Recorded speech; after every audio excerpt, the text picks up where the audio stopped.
Thank you for joining. And shout outs to my mom for popping in. I know it is getting kind of late. Started the stream kind of late tonight. But like part of that, like I said, part of that is we were doing some stuff around the house.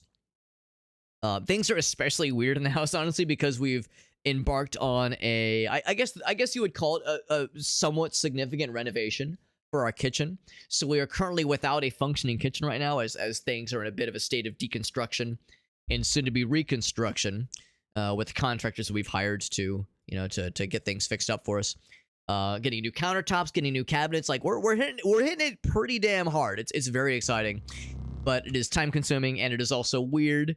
Again, like I said, to not have a kitchen, like that is it is a thing that I very much you take for granted, the ability to just pop some in the oven real quick, do something on the stove top, use the kitchen sink to wash dishes. All these kinds of things we take for granted. I know I do. But it's good. It's a good project and it's going well, and we're very excited when it'll be done, obviously. But it'll be a bit. It'll be another month or two before the kitchen stuff is done. A couple other things are being done at the same time, but the kitchen's the big one. A little bit of work in the bathroom, up one of the upstairs bathrooms.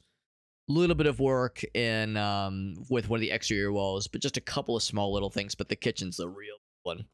So anyway, it was a good day though. It was a good day, and we're gonna be playing some more Caves of Cud.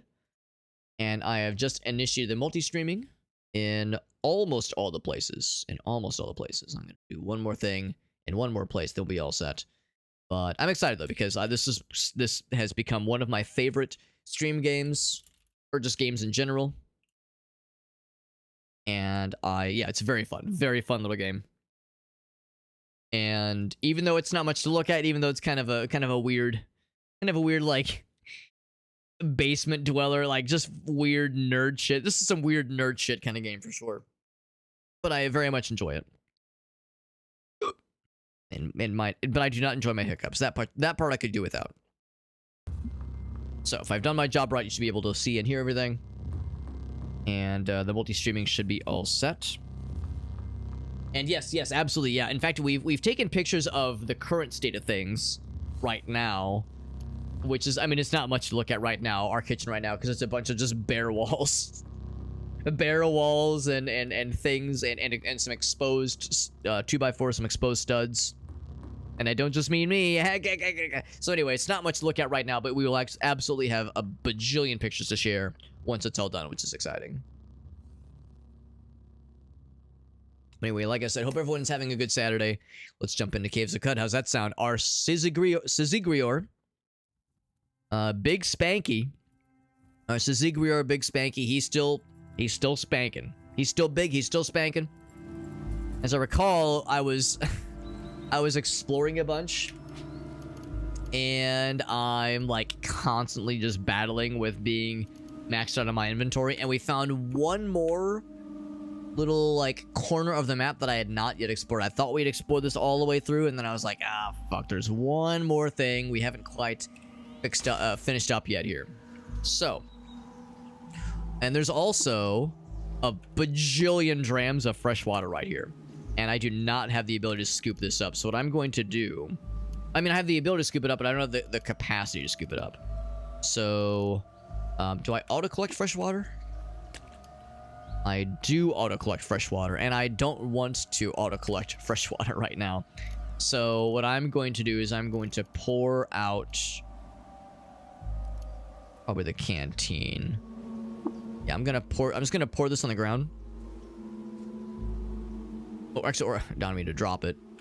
Yeah, I don't want to drop the canteen, because someone else could snag it. But I'm going to pour the water out. Pour that shit. Pour one out for the homies. Just gonna pour it nearby. I'm going to pour it up there. All of it. There we go. And that yeah, I'm still a little bit over. So I'll pour another. Pour nearby. Oh, shit. Did it specify? Okay, that's when you specify how much. I'll say pour 30. There we go. And now we're good. Yeah, now we're good. So I still have quite a decent amount of fresh water, so I'll still be enough. It'll be enough to travel. But actually, what I think I might want to do is...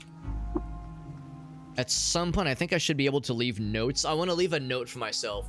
Say, there's water here that I'll eventually want to consider coming back for. Maybe not the brackish water. Oh, shit, looks like it did... It did taint the water there, which is unfortunate, but still, there's some fresh water here that we could use. That's basically water's currency in this game. So I might want to consider coming back for that eventually. So I might want to like leave a note for myself to say like, yeah, there's some good stuff here. And I got spooters. I shall fight the spooters and kill him in one hit. And he probably didn't give me any spider meat. Probably no spider meat. Yeah, in fact, well, yeah, there's a spider corpse, but you cannot butcher the meat. So no deal there. What's up, Jet? We got Farsight. Appreciate folks popping in. And after all that, we hit a dead end. But you know what? We do have a pickaxe. And like, this is like a little suspicious how like there's this big just kind of open space here. I think what I will do so as to not disturb the whole water situation, I shall, like I said, we got a pickaxe. We have the tools for just such a situation. This is one of such situations. As soon as I find where I put pickaxe, there it is. So I think we put that in the right hand. Yes. And then we say... Boo, boo, boo, boo, boo. Say dig. There we go. And I decided to make best friends with the kudzu. So I smacked the shit out of him. There we go. Always a little bit clunky doing that menu navigation to go back and forth. Cracked lens. Nice. Going back and forth, doing that menu navigation to get to the pickaxe and then go out of it. But oh, look at this! We get another bookshelf. We get offers little elucidation. Elucidation. Is this going to be a gobbledygook? It says, "Thus the elasticity of the tyrants." Very good. That's extremely incomprehensible, just the way I like it. I'm going to go ahead and condense that scrap. This one, scrap. Condense that, please. Give me the crafting bits.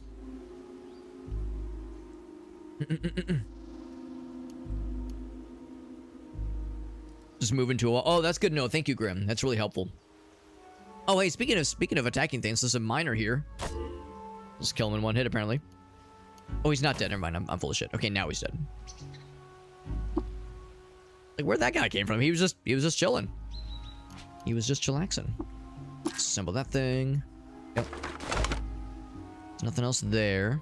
And there is some salty oil. Delicious. Just the way I like my oil. Nice and salty. And so this is as far as we go right here. What I might do is see if I can go around. What's this? This is just some ashes. A little bit ominous. There might be another way into this little area, if nothing else. But yeah, we do have the ability to just crack open walls with that pickaxe, which is very efficient.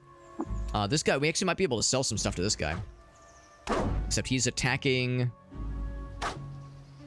Oh god, he's attacking the honey skunk. This man might be dead. Trash monk got knocked prone by someone.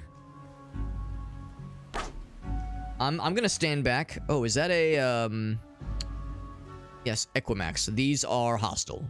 And I think the first time we saw one of these, they were actually kind of scary, but we've leveled up pretty well, so we're in okay shape. The reason I'm a little bit concerned about the honey skunk being here is that when they get scared, they will shit out a big old fart cloud that is extremely painful. It is very bad AoE. And I'm over here like, you know, I don't want to fuck around with that shit. Okay, the dog just killed the honey skunk and the dog leveled up. Which is actually not the weirdest thing ever. And the trash monk... The trash monk dead? Corrosive gas. I think the trash monk's still alive. Oh, the trash monk... He flies? He has wings, apparently. Trash monk begins to fly. I was like, where'd he go? Bro just fucking disappeared. That means they won't attack the trash monk anymore, at least until he lands. Okay, and he did land. Oh, no, he did not. He's just flying right now. Okay. And now this fella is just attacking everything. Yeah, I eventually want to talk to him so I'd like to trade with him. Alright, so now this thing wants to fight me, so I will assist. We have all the right weapons equipped. And he is dead. Trash monk falls to the ground and is knocked prone. So he'll stand up in his next round. And I think he's probably okay. Yeah, everything else is dead. I was not so sure this man was gonna make it. I was a little bit concerned he was gonna get got. He has a lot of cool stuff. Engraved scaled furs. Mechanical wings, so it's the same as I have. Let's chat with this man. Want to trade? Nothing to trade? Oh, really, bro? Come on. Nothing to trade? Damn, I was excited. I was excited maybe there'd be some good stuff here. Or maybe not even good stuff. Like, even if he just had water to trade for, I would happily offload some things. So now this noxious gas is... Oh, hold on. Something's shooting the wall here.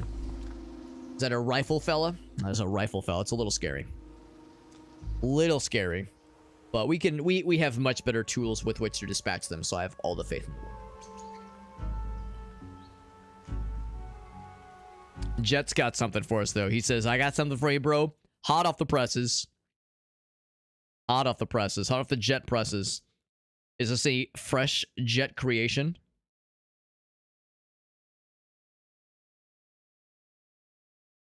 Unmute. This is a fresh jet dive original. Oh boy, here we go. Usually I can pick up on like if it's Yu-Gi-Oh! Or if it's like, you know, what anime it might be. This one, I'll confess, I don't think I recognize the characters. But can very much I very much identify with this fella. Where he's like, yo, middle schoolers are fucking going through some shit that I myself did not go through. I identify with this. And then this guy, just a little... I miss my dad. I miss my dad. Oh, it's a little sad. Yeah, a little sad. But I do like it. I do like it a lot. And it's at the end, there we go, the art, Story of Colors. So the original comic was done by Story of Colors, and all the voices, oh, except with one dude, I guess probably the elder fella, was done by Dencho, but every other voice done by your boy. Done by your boy Jet Dive. Thank you for sharing, buddy. Thank you for sharing. It's a ghost. That explains, yeah, that there was some buffoonery happening. Yeah, the guy he was like yelling at with his fist raised. That makes sense. And it's four dudes in one. Oh, so it is kind of like a Yu-Gi-Oh thing. I gotcha. Just a normal high school kid. Right. Yeah, that makes sense. Well, thank you for sharing, Jet. Yeah, and also thank you for the explanation. Because my out of touch ass. I mean somebody better touch my ass. No, my out of touch self when it comes to anime. I enjoy anime, but I am not always the best at keeping up with it. That being said, what I will say is that it's been very fun. Because Grace and I watched the entire first season of Dandadan, which has been like decently popular. It's a really cool Netflix anime. It's done, I think, pretty darn well. Grace and I loved it. Both Gracie and I really enjoyed it. And it's been kind of fun because 99 times out of 100, if there's a really popular anime, I learn about it well after the fact. And I'll learn about it after the fact, and then I'll usually, well, maybe not usually, sometimes I'll get around to watching it, and then I'll be like, okay, I understand some of the references, I understand this, I understand that. Again, sometimes months, if not years after the fact. This was one, like the first time in a long fucking time, where I'm watching something at the ground floor when it's first becoming available. At least to English-speaking audiences. And it's pretty cool. It's pretty cool, like, being right there as it's all happening. All the memes, all the cool shit posts, all the cool cosplays. It's like, I understand. I know the references. I understand the Turbo Granny. I understand the Hot Granny.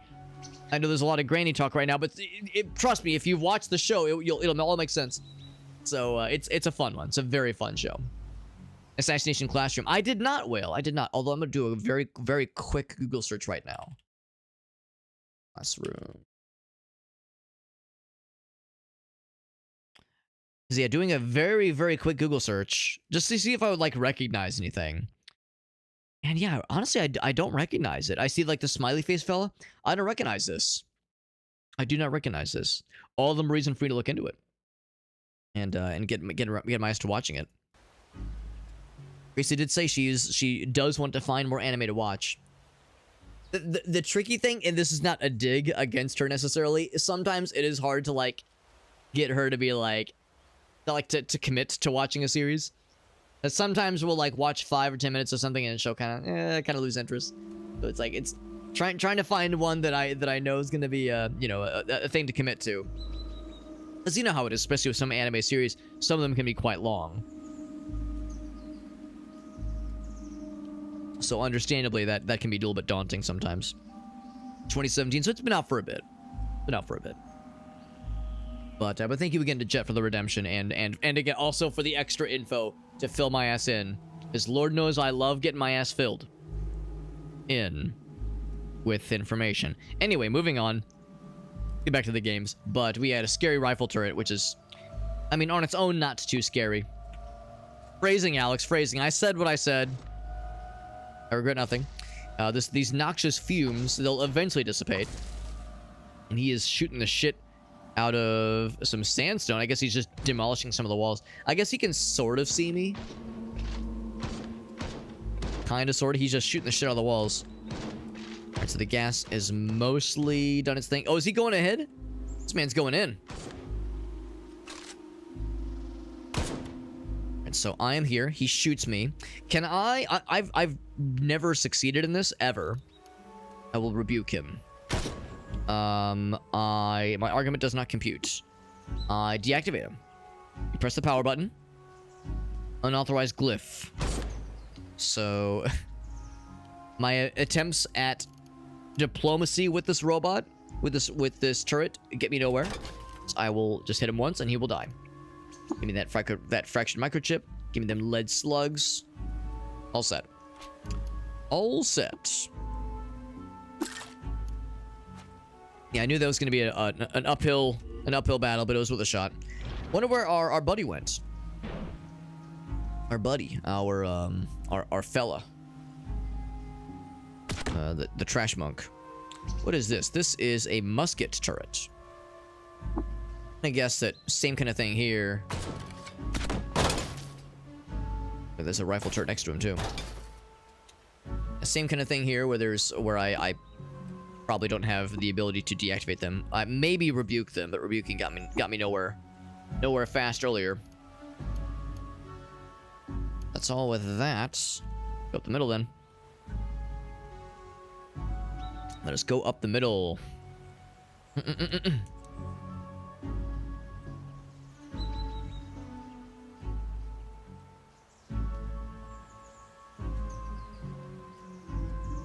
Amphibian redeems?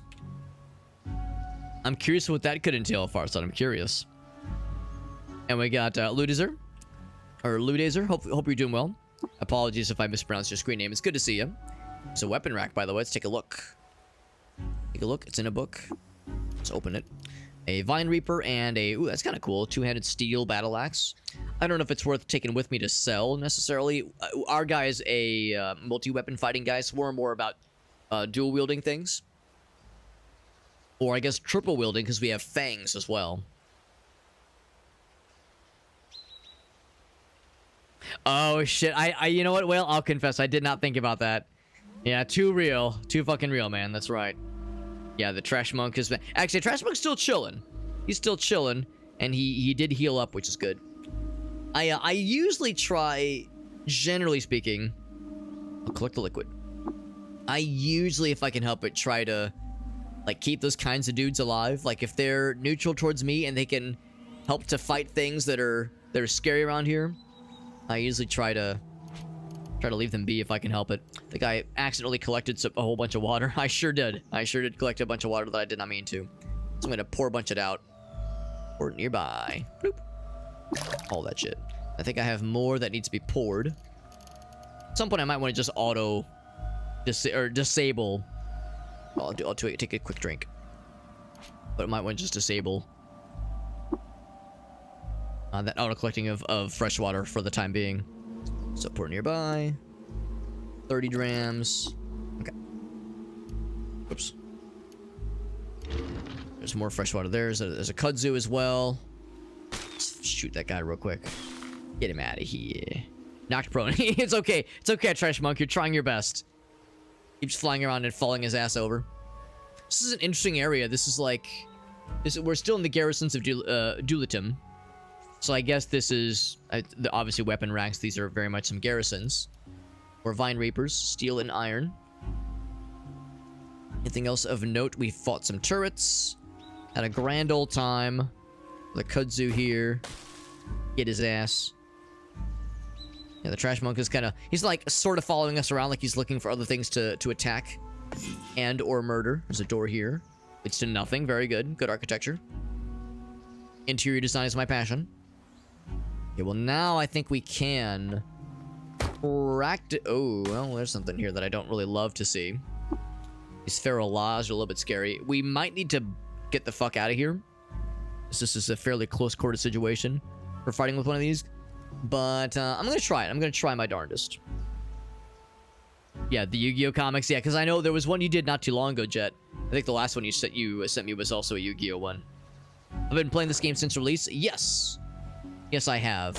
Which is to say, I'm fairly late to the party. This game has been... let's pop him. I popped his ass. It did damage me a little bit. This game has been in development for, what's it, 15 years? Some extremely impressive and ridiculous amount of time. I'll have a chat with him. He refuses to speak with me. It's almost like he doesn't like that I'm beating the shit out of him. I was like, well, I'll smack him, but it's probably not going to do much. Table broken. Anyway, yeah, this game's been in development for a long time, and several people that I know have been playing the game since it was in that kind of in-development state. So, yeah, I played it when it hit its 1.0 release. I started playing it when it hit its 1.0 release. Back in... what was it? I guess it was November. Was when it hit its 1.0 release. And I really enjoy it. But yeah, I mean, I'm relatively late to the party because some people, they've been going ham on that shit for a long, long time. To be honest, I can't remember if I've already been down here. I know we've explored this area pretty well. Have I been down here before? I have not been down here before. There's a white, a Guile White, which is a little bit scary. Actually, no, they're not really scary. They're annoying to fight sometimes. He's got the fangs. He's got painted carbide longsword. That's cool. Steel gauntlets. Oh, and also one of these foragers. Neither of these are particularly scary. In fact, these guys in particular are super easy. We can probably one-shot them. The white is a little bit scarier. Hits me with the fangs, and I begin to bleed. And then what else would they do? Yeah, we do a lot of damage to them, so we'll be able to win this fight pretty confidently. Yep, he's fucking dead. There you go. Some more fangs, some gauntlets. Fix-it spray. That's actually pretty nice. How's about this, though? My inventory is getting pretty full. What I think I might do is actually teleport back to Joppa. Oh, I can't because it's fucking broken. Well, how far away am I from my Joppa? From I to Joppa? Go back up. We are... oh, we're right next to Grit Gate. Right, we're right next to Grit Gate. I might just repair the teleporter. But anyway, yeah, so I've been late to the party with playing this game because some people have been playing that shit for like, you know, more than a dozen years, but I'm really enjoying it. So you know, I've got much to learn, still a relatively new player. I think I've got like 30 hours in the game. So I have much to learn still. Yeah, interesting stuff about the game. It's a good game. It's a very, very fun. The Neftali, they are pretty cool. They are a cool vibe. I'm 100% with you. 100%. Yes, that is the Grit Gate. Can I was wondering about this earlier. Can I leave like a note? Because let's see here, what if I do this? I think there's a way where you can like right click and then I remember how you do this. Right click and then like look at the square that's underneath you. Oh, here we go, here we go. Notes. Can I add to the notes? Oh, shit.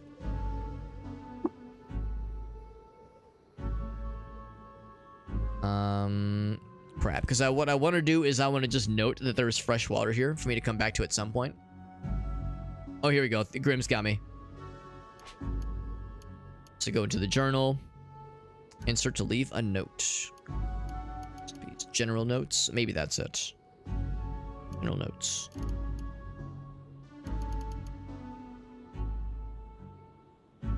This is under journal with locations.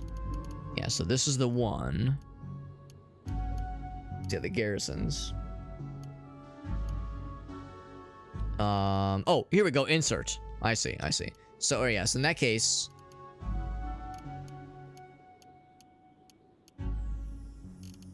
So look, yeah, locations. Specifically locations. Let's click here. And then I'll say insert. So, yeah, fresh water on surface. So if I ever needed to... if I click back into this guy... Or actually, or maybe if I... There we go. Yeah, fresh water on the surface. So if I ever am looking for some extra fresh water to refill my supplies, I can just come here and I know to go to the surface to replenish my stuff. So let's do that way. We got Golgotha. What's up, Golgotha? I'm thinking the same thing, Grim. If nothing else, we have the fix-it spray, or I could just repair it myself with the bits that I have, because my guy's pretty good at tinkering. Because, yeah, I think the kudzu, it's annoying. The kudzu fucking rusted out my recoiler, even though I didn't have it equipped. Kudzu just fucking does that shit sometimes. It's very annoying. Very rude. So if nothing else, I could just maybe do that. Whereas the fix-it spray, that's more of a premium thing that is very hard to replace. Or maybe not hard to replace, but harder to find, and can repair anything, even things that I have no ability to repair myself. So what would it take to repair it? It would take one of each of these, a 1 and a 2 and a 3 to repair it. I would say that's probably more valuable, or less valuable than the fix-it spray. I think that might be the better way to do it. So let's do it that way. Repair that shit. And then activate! Now we're in Joppa. Look at that. It's magic. It's amazing. Oh, and I'm randomly dropping blood everywhere, apparently. Actually, first things first, I should probably look to sell some things. So, I know this is kind of my storage spot I've been using. For storing stuff. For one thing, I need to sell that. I'm not sure why I hung on to that. Oh, it's Popper books over here, if nothing else.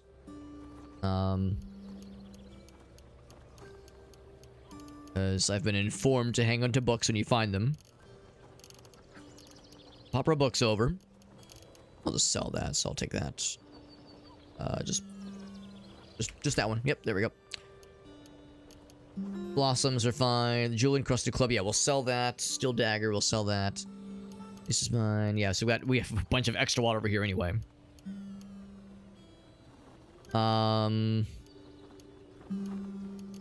It would probably be worth my while to eventually deposit the copper nuggets and like that kind of thing, just because they're taking up a lot of weight we don't necessarily need. Anything else? Excuse me. I've some extra basic toolkits I don't need, so I'll sell those too.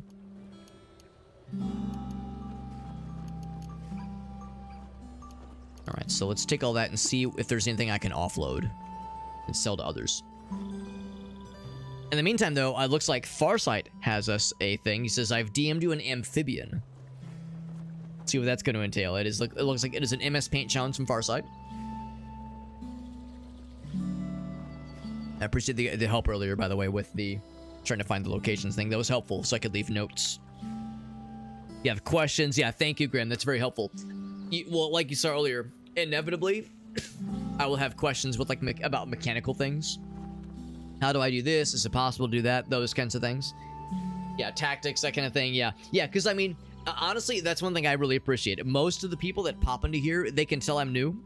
So if there's people that know this game really well, they can tell I'm kind of new, and they can tell I'm learning. And honestly, the best way to learn this game probably is to fuck around a little bit and, like, you know, fuck up and have some issues and have some problems and learn lessons. Hopefully learn lessons.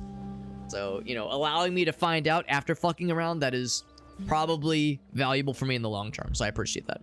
And yeah, the kudzus, they're awful. Yeah, we went to the rust pits, we got all that we needed for the quest, but it was still annoying trying to deal with those guys. So yeah, they are a bit of a pain, but we got what we needed though, which is good. We got what we needed. Oh, it's Farsight got for us. This is, well, you were telling me you've got an amphibian for us. This is one of the amphibians of all time. Okay, let's do this. We got an MS Paint challenge. I'm gonna switch over to full screen mode. To monitor 1. Here we are in monitor 1, friends and family. Let's do this thing. This is one of my favorite channel point redemptions. It is called MS Paint Challenge.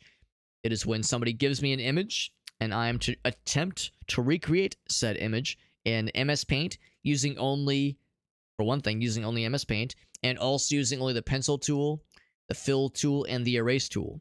And the idea, the challenge is, can I do it in 3 minutes or less? That is the challenge. So, I've got a little space kind of off to the side here where I'm going to do my darn doodliest.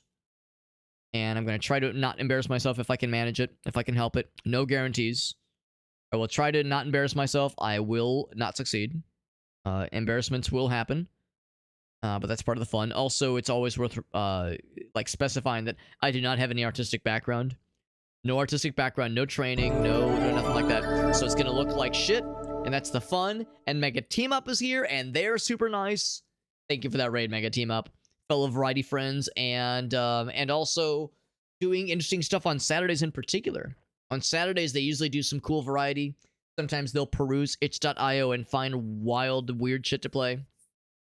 So thank you. Thank you, Mega Team Up, for that raid. Very nice of you guys. Yeah, dying in lots of ways in this game, that is part of the fun. Especially with Golgotha on our horizon. I'm scared of Golgotha. That place scares the dick right out of my ass. Just pops right out. Makes me real sad.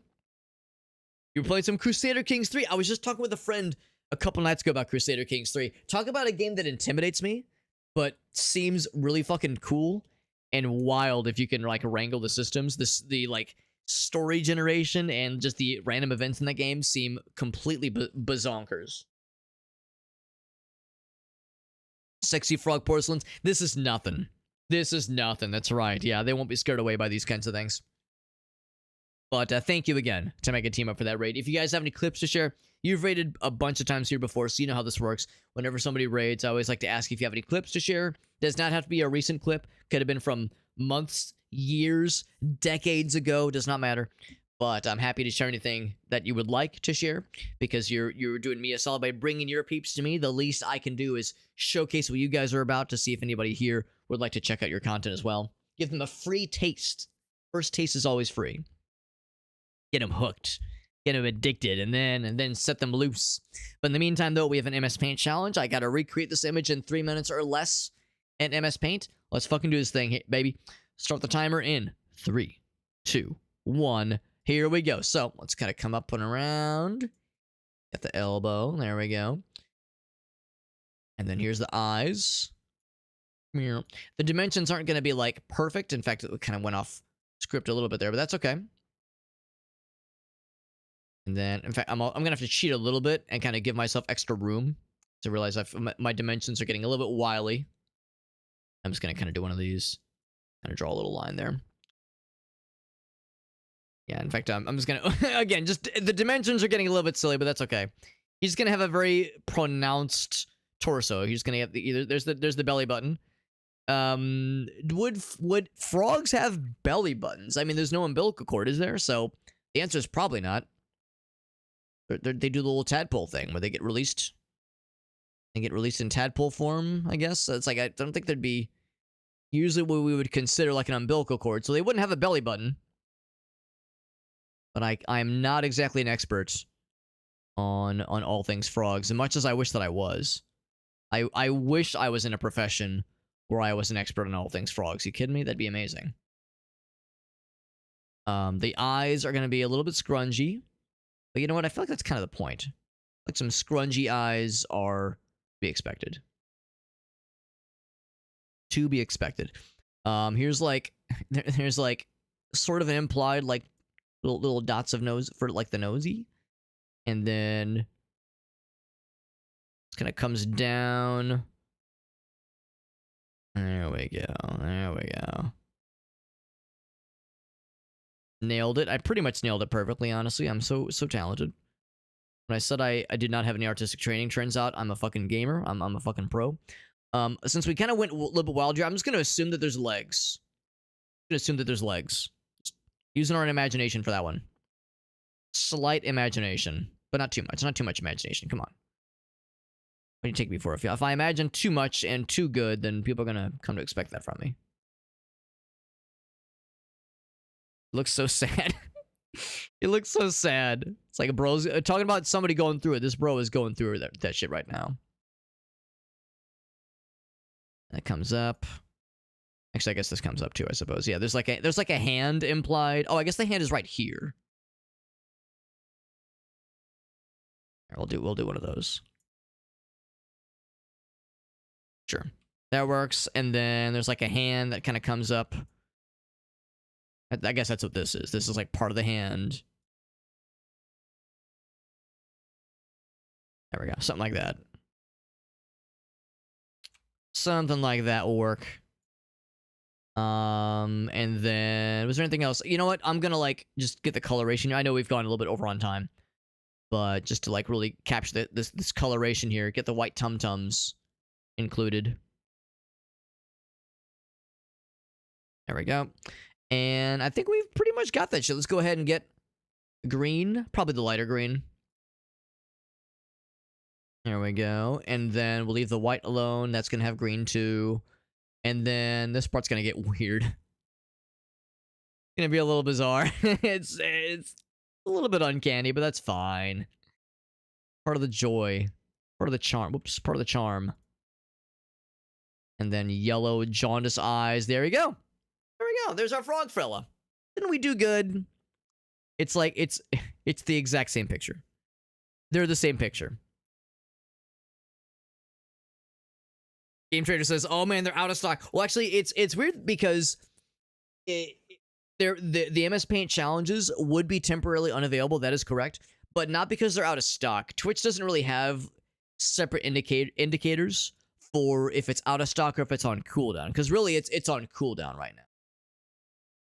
There are certain redemptions I have that do have limited stock per stream. But yeah, most of them, if there's a limitation, it's because there's like a cooldown. And so that's probably what that is then. It's probably what that was. But yeah, Twitch doesn't say that though. They never say such and such is on cooldown. They just say it's out of stock. Also, I just realized now that like his shoulder's fucked up. I just noticed that. But that's okay. That's okay. Yeah, Paradox Games. Yeah, I'm with you, Grim. Crusader Kings looks really cool, and I enjoy watching other people play it. And I enjoy seeing like the goofy screenshots of some of the story generation, the procedurally generated events that happen in that game. So I enjoy what I see.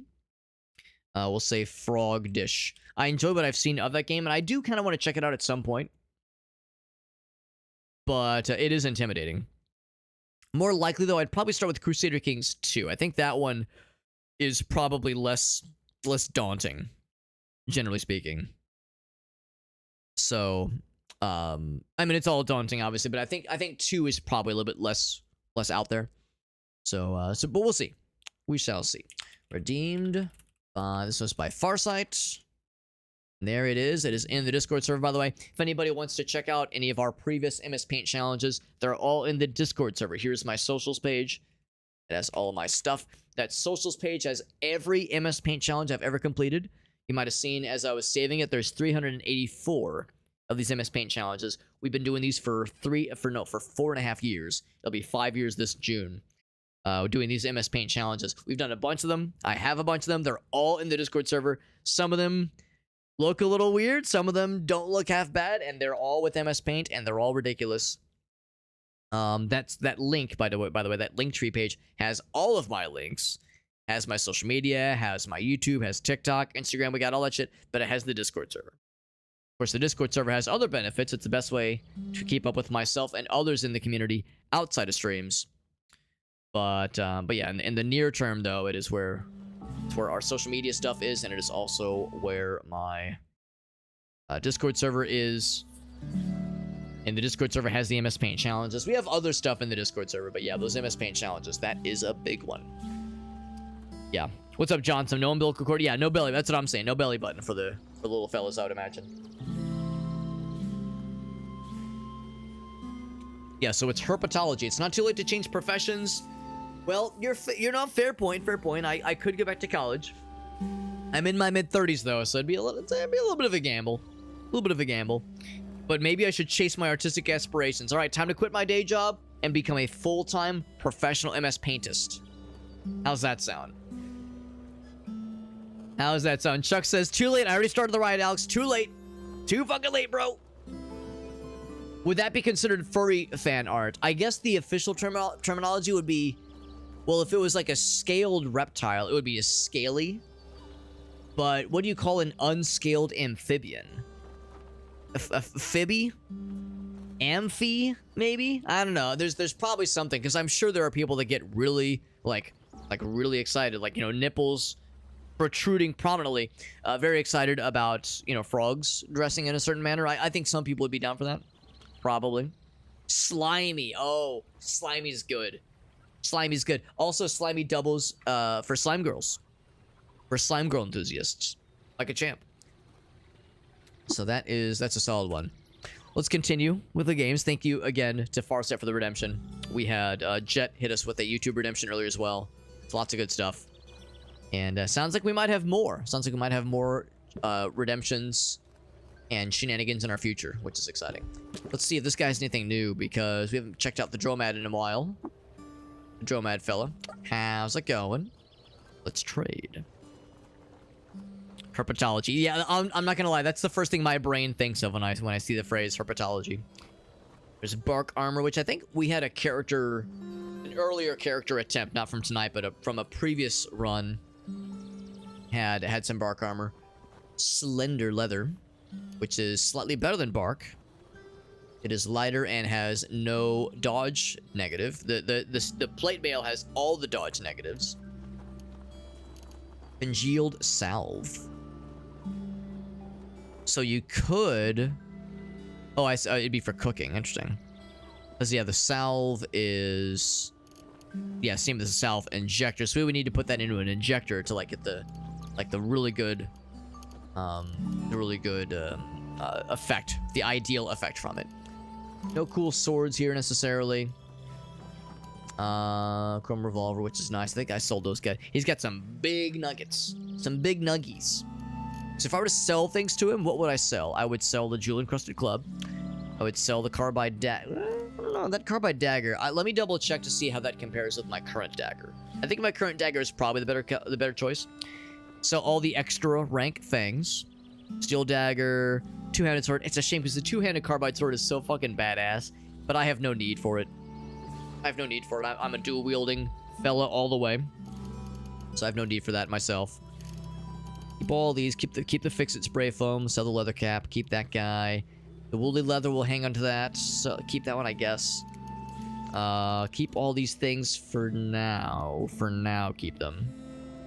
Also, I wonder for the solar cell, and maybe this would be a question for Grim and Ludazer, or anybody else who knows this game really well.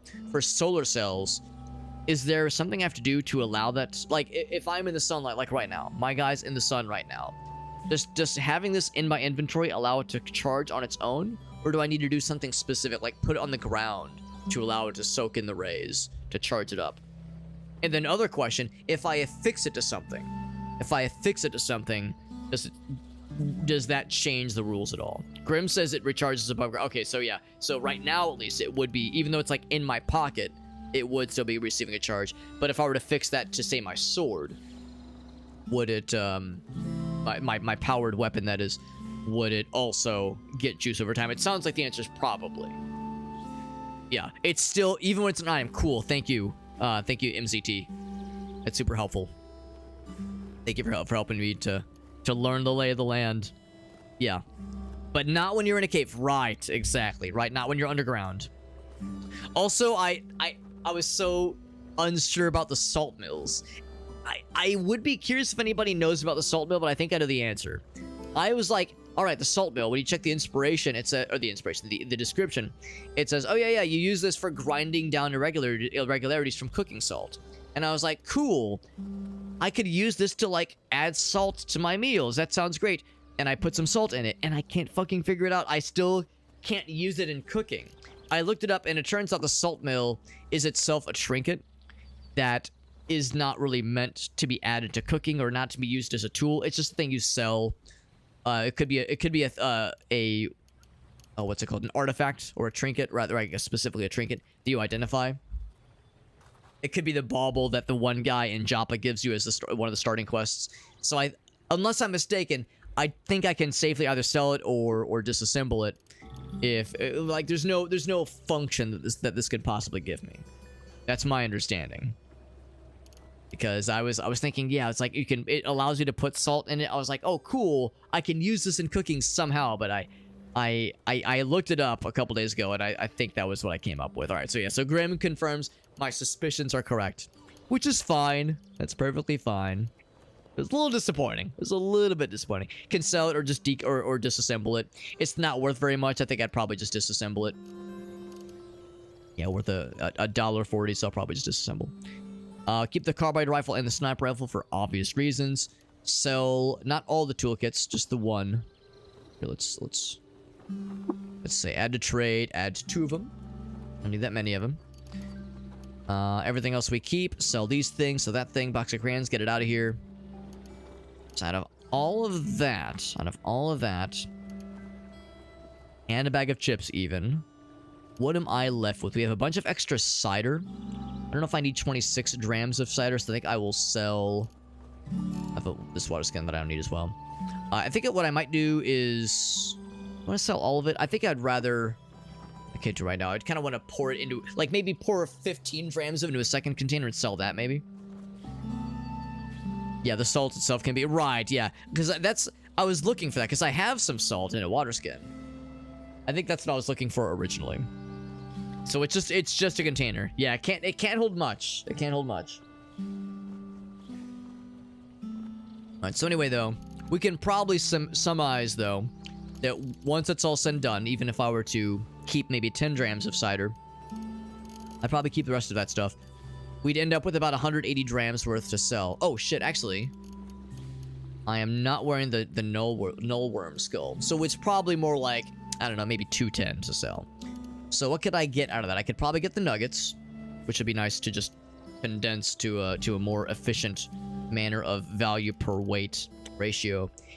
Nothing really in here this guy has that I really need. I mean, I'd be curious about the artifacts. I'm curious about it. But I don't know. I don't know if it'd be worth it. It's like, seems like for that cost, it might be a grenade. Not sure if that's really worth. So what I'm going to do, I'm going to cancel that interaction. For one thing, I need to obviously put this helmet on, because this helmet makes me way more charismatic and way more handsome and way more cool. And then, like I said, I'm going to pour cider into a different container. Pour to an empty water skin. 16 there, so we can sell that 16. Let's go see... Oh shit, wrong button. Do that. Turn that off. Let's go see what Argive has for us. He might have some cool stuff. What is chat? Oh, here we go. In fact, I can even tell him that, yes, I've been advised to go to Golgotha before joining them. And then he says... Then he pauses for an uncomfortably long time. Then he says, good luck. He's like, anyway... I'm over here like, yeah, bro, do you have any advice or things to assist me? He's like, yep. Nope. No, I don't. Good luck. Get good. Don't fucking die. Don't catch a horrible disease and die horribly, please. I've heard it is a silly place. Salt pours all over you. I guess I should have poured that into a container or something like that. That's fine. That's fine. So what do you have? Trade. Anything interesting? The pocketed vest sounds cool, but it would, of course, occupy an armor slot. I'd be curious to maybe try one of these data discs so I could create one of my own thingamajiggies. There's a siphon baton. It's probably similar to a stun baton, maybe. But for sucking things, for siphoning, sucking and siphoning. Nuclear cell, that sounds terrifying. Create my own goggles, create my own, yeah. So that, I guess the fungicide grenade might, or data disk might be kind of cool. So if nothing else, there's that. Alright, so is there anything else? I don't think that there was. So yes, if I were to go through this again and determine what I'm looking to sell, I keep those guys. Keep those as well. I mean, we could maybe sell one of these, maybe. I don't think I need this many of them. Right, we'll sell these. Oh, I was gonna look at the dagger. Let's like compare to the dagger that I have right now. So what I have right now is 1d4 plus 2 plus 1, so it's 2 to 5 damage. It's a 1d4 plus 1. It's a 2 to 5 damage. Whereas this guy is 1 to 6. So pretty similar, pretty samesies. Short blade, obviously. The strength cap is higher, but my strength is not that gigantic. It says offhand attack chance is 50%. Is it 50% here as well? It is, yeah. So I'll probably just sell this one. 2 to 5 versus 1 to 6. You know, it's not a huge difference, obviously. But this one has a funny name. This one has a funny name, and that alone makes it worth the price of admission. Let's go with that. Sell that one. If a tinker type vendor has something unidentified, you can right click it. Right. Yeah, like you can pay them to identify it for you. Right, so like this thing, like if I were to say, yeah, it takes 45, like that's a bit expensive, honestly. A bit expensive, but it, like I would be curious to know what these are. I would be curious. But yeah, to your point though, it's like sometimes it's worth it, sometimes not so much. In this case, I'll probably hold off. I'm curious though, and also I can't help but notice that these prices are identical. I can't help but notice that. It's probably a coincidence because goggles by themselves are obviously not that expensive. But that just kind of catches my eye. Some of these amounts are slightly uncanny. So let's sell the carbide dagger. Pretty much all these things. Selling all these things. And none of these I really want to hang on to. We already have a set of fangs on my guy's face as it is right now. We'll sell 2 of these. Keep one of them for myself. I'm assuming having multiple basic toolkits does not help you. Just the one is probably worth. And once it's been identified, you'll recognize it forever. So it's not like there's a grenade in here that I already have. Or that I've already identified, rather. If there was a grenade in here that I'd already identified, it would show up as an actual grenade. Like as an example. That's my assumption. But these things, box of crayons, get it out of here. So this 16 fella.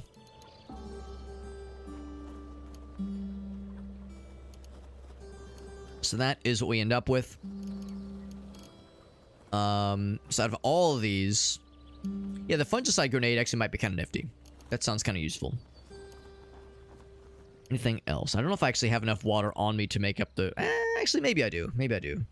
Show up the difference. We'll have to see. If there's nothing else, I could always add like a nugget or something like that. A nugget or 2. I think we might just go ahead and do that. So, I've actually never messed with data disks before. Once you have an advanced toolkit, right, yeah. Yeah, no need to keep multiple ones, that makes sense. I think we've seen an advanced toolkit somewhere, but it was for sale and it was like very expensive, so it was not really worth. We already have a fungicide grenade. Anything else that I might want to sell? I don't think so.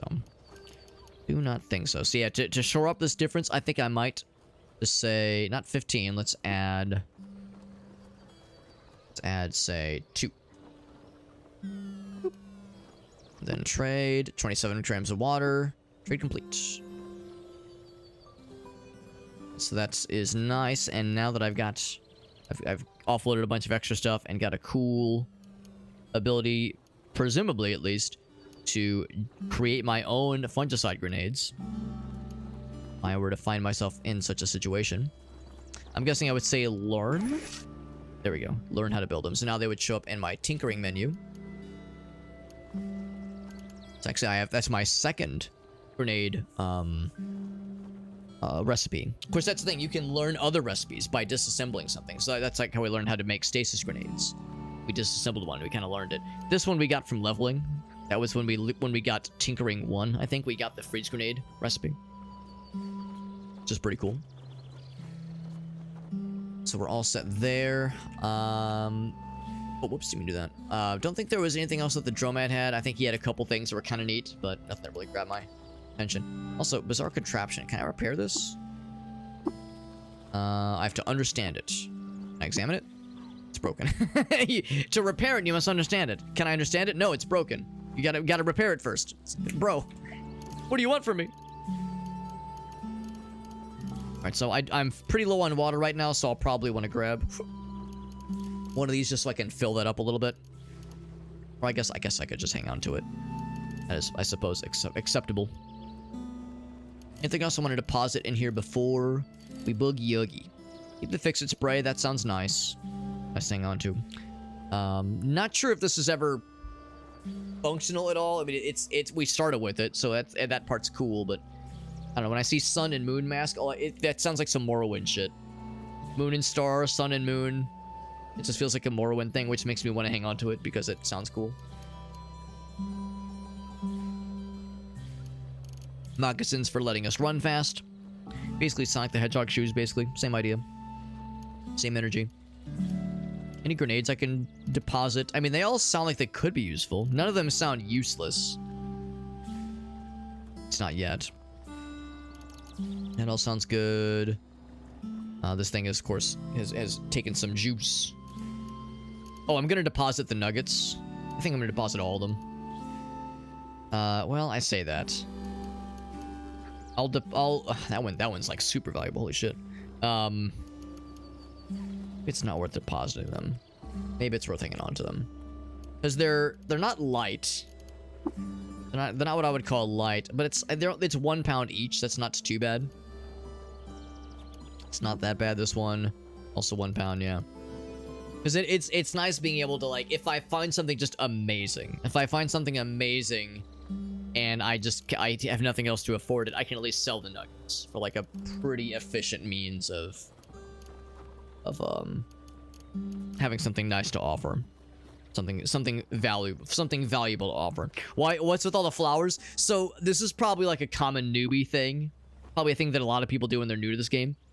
Is they're weightless. So I was like, oh cool, I can just grab them. And I was thinking, oh, maybe I can like grind them up and add them to something.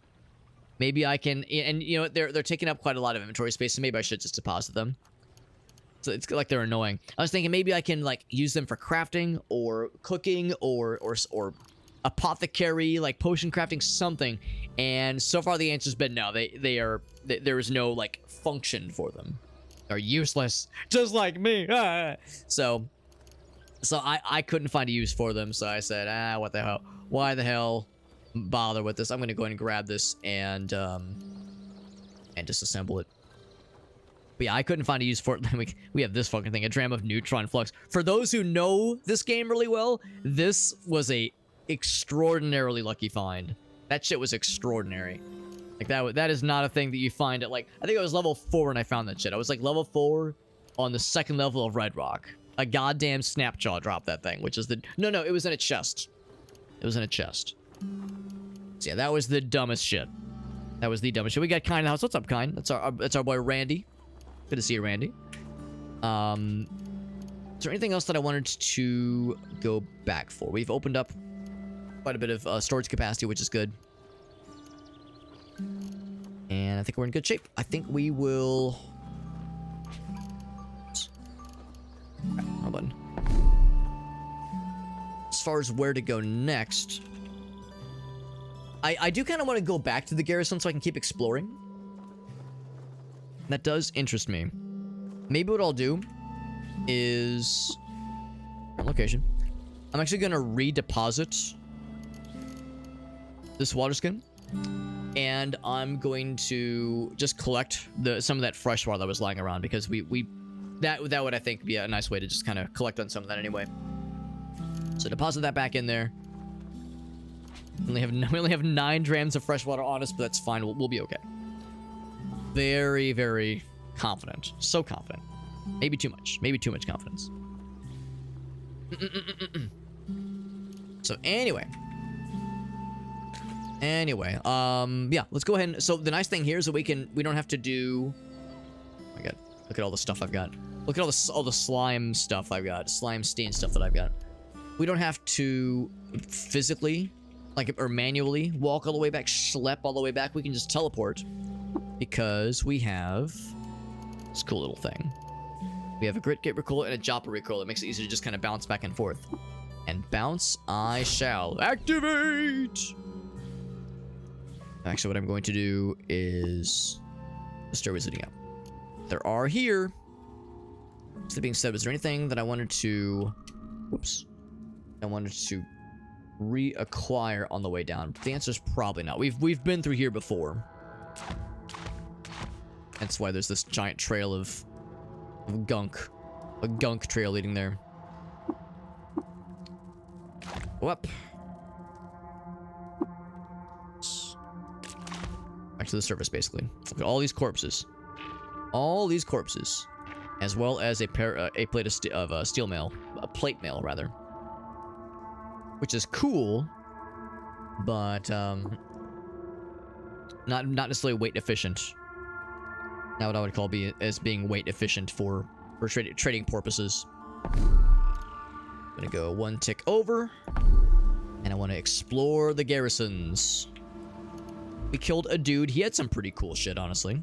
Oh, also, I think my guy's hungry and thirsty. Oh, right. I said I was going to... Oh, information about... Oh, probably the sword. Yeah, information about the sword. That's what it is. That's what it is.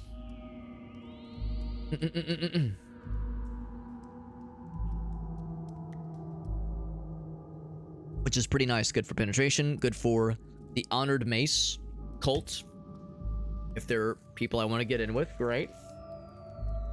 It's sharp, which means it does better penetration. That's what sharp means. 7's pretty good. 7's really good, honestly. Holy shit. 7 is really good because what I have right now is penetration 9.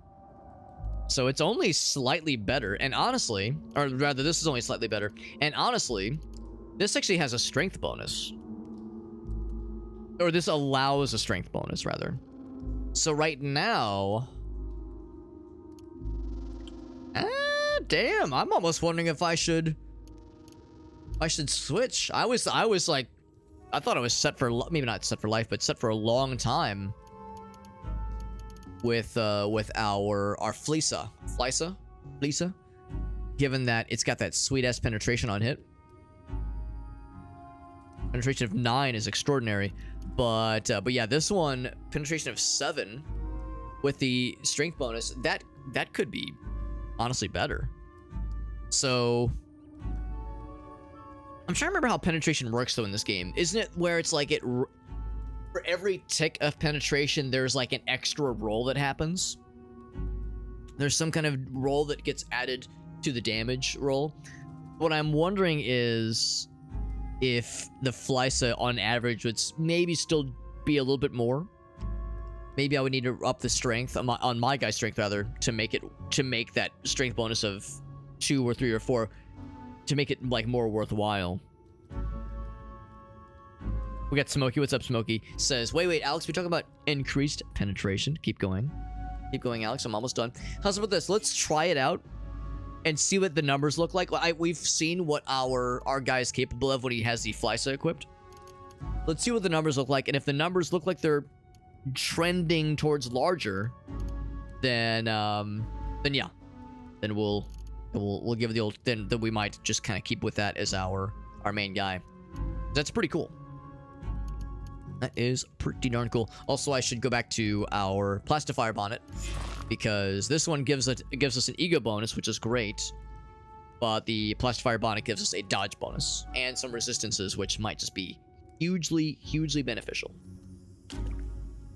I'll take the fangs for selling. I guess take the gauntlets. Gauntlets. I kind of sleep. I sleep on the gauntlets, but I'll take it for now. There was a wood sprog apparently. And also I forgot. I already forgot. I said I was gonna get the water. I shall get the water right meow. Oh, is that a? Oh my gosh, that's our boy Randy hitting us with a gift sub. To our boy Grim, or not? Maybe I shouldn't assume boy, but to our friend Grim. Randy, that's very sweet of you, buddy. And of course, Randy, we were talking a whole lot yesterday. Randy's had some health stuff come up, which is a pain in the ass for him to have to deal with. Randy, it's very sweet of you, buddy. You know, you don't have to be. No, nobody has to be spending money on the channel. I'm just happy to have people here. Your time is valuable. You know, everyone's time is valuable. You know, you could be doing anything. You could be watching any stream. The fact that you're here is really freaking cool. So I appreciate you guys being here. But I always feel the need to make it extremely clear that yeah, there's never an expectation for spending money supporting the channel. But of course it's appreciated. Obviously, super appreciated. So thank you, very kind. And Grim is you know kind of new to the channel, but he's been super chill, super helpful. We're happy to have you, Grim. You came in from a raid last week or maybe it's 2 weeks ago, and been super nice having you around, man. You've been super helpful. Really appreciate you. Got some fresh water. Oh yeah, no more thirsty Thursdays. We got the fresh water, so we are all good. Was there any other? I know we got the brackish, salty stuff. We saw that. I think there was some other fresh stuff over yonder. I remember thinking to myself, there's one more schlump of it. Oh, there's that guy. Do you have anything to trade? Let's trade. Nothing to trade. My disappointment is immeasurable. My day is ruined. Ruined. That's fine. That's fine. I'm offended deeply, but I guess I'll manage. But there was a little bit more somewhere around here, but I cannot remember. It could be down more, maybe. There was more I was thinking I might want to come back for. It's fine. I sleep. We got what we need. We got what we need. I'm fine with it. That's right. It was a Shake raid, dude. Shake's the fucking coolest, man. He's such a cool dude. Shake raids us all the damn time. He plays a lot of Caves of Cud. Shake is a funny dude because he'll be playing a game and I'll be like, damn, that game looks fucking dope. I gotta try that shit. So I'll try it out. And then I'll be playing something else and he'll be like, yo, Alex, I saw you playing that thing. That inspired me to play it. So, like, we go back and forth on, like, game recommendations and shit like that. Shake's such a funny dude. But we have very similar tastes in things, which is always fun.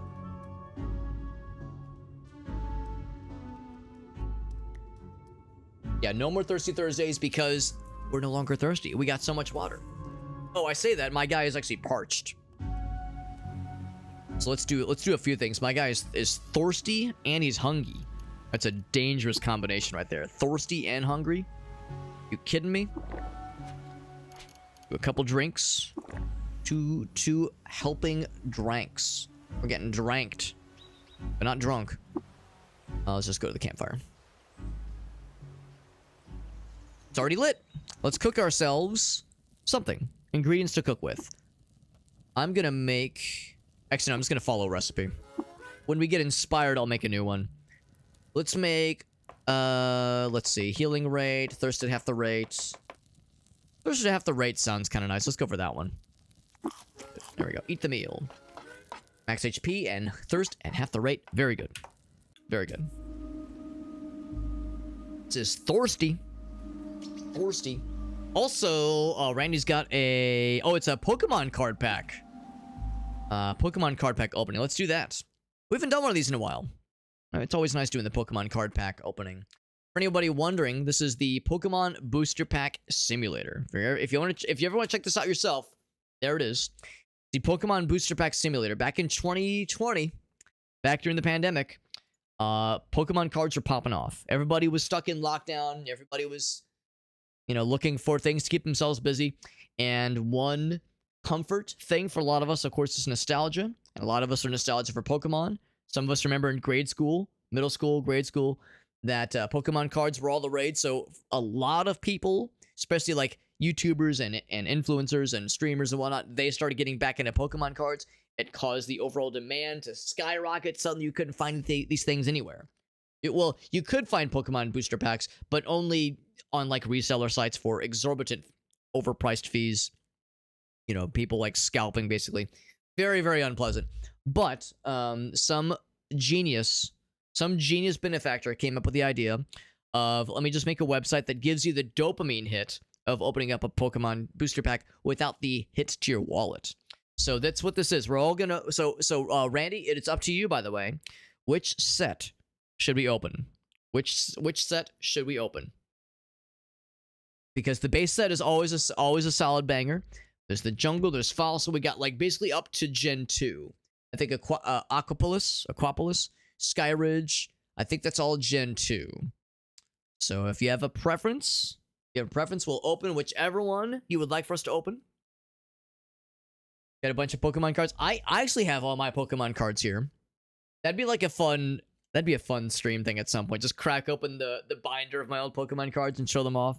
I never had like that impressive of a collection, but and they're all in like those little card sleeves that you would use that you would use as a kid for like storing baseball cards that you would put in a binder. They're not well maintained for like selling. It's not anything where it's like preserved for mint condition.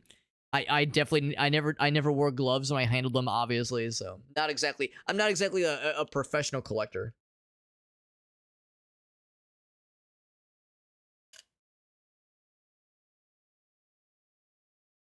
So anyway, that there. See, like I said, Randy says I don't know what it is. Yeah. Well, Randy, yeah, if you don't have a preference, I'll just stick with the base set, just because the base set is the classic, the crowd pleaser. Let's go with this one. So remember, it's supposed to be 11 cards. I think it's card number 6 is the one that's going to be the big one.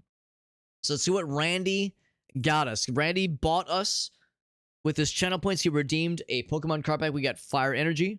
We got Caterpie, solid bug starter right there. Some Lightning Energy. Onyx, literally solid because he's rock type. Ponyta is, I think, pretty powerful given that like it does quite a bit of damage without anything too ridiculous for energy requirements. Sandshrew, Abra. I think the next one's the big one. Nope, not this. Oh, it is. Oh yeah, this is the big one. Yeah, it's kind of hard to see. But yeah, the star in the bottom right corner, that means that's the rare for the pack. So we got Item Finder. I know like the rare trainer cards are not quite as spectacular as like a holographic Blastoise or a holographic Charizard. Like obviously it's not as much of like of a spectacle. But some of these trainer cards were pretty powerful. Granted, I never played the card game more than like 3 or 4 times. I mean, I know people that actually played that shit and got quite good at it, and like went into building decks and trying to like play the game legit and not just collect the cards because the cards were cool. Ivysaur, awesome. Ivysaur is great. Growlithe, oh my god, amazing. Love me some Growlithe. Solid poke right there, solid poke. Defender, I think that defends like 20 damage. Yeah, reduced by 20. There we go. So that's what Kind got us. Kind gave us this card pack. There we go. Kind, thank you for the redemption. Hope you got your channel points worth. There we go. There we go. Read them and weep. Read them and celebrate. The opposite of read them and weep. Read them and be joyful. Read them and be joyful. Shiny Gyarados. There you go, Smokey.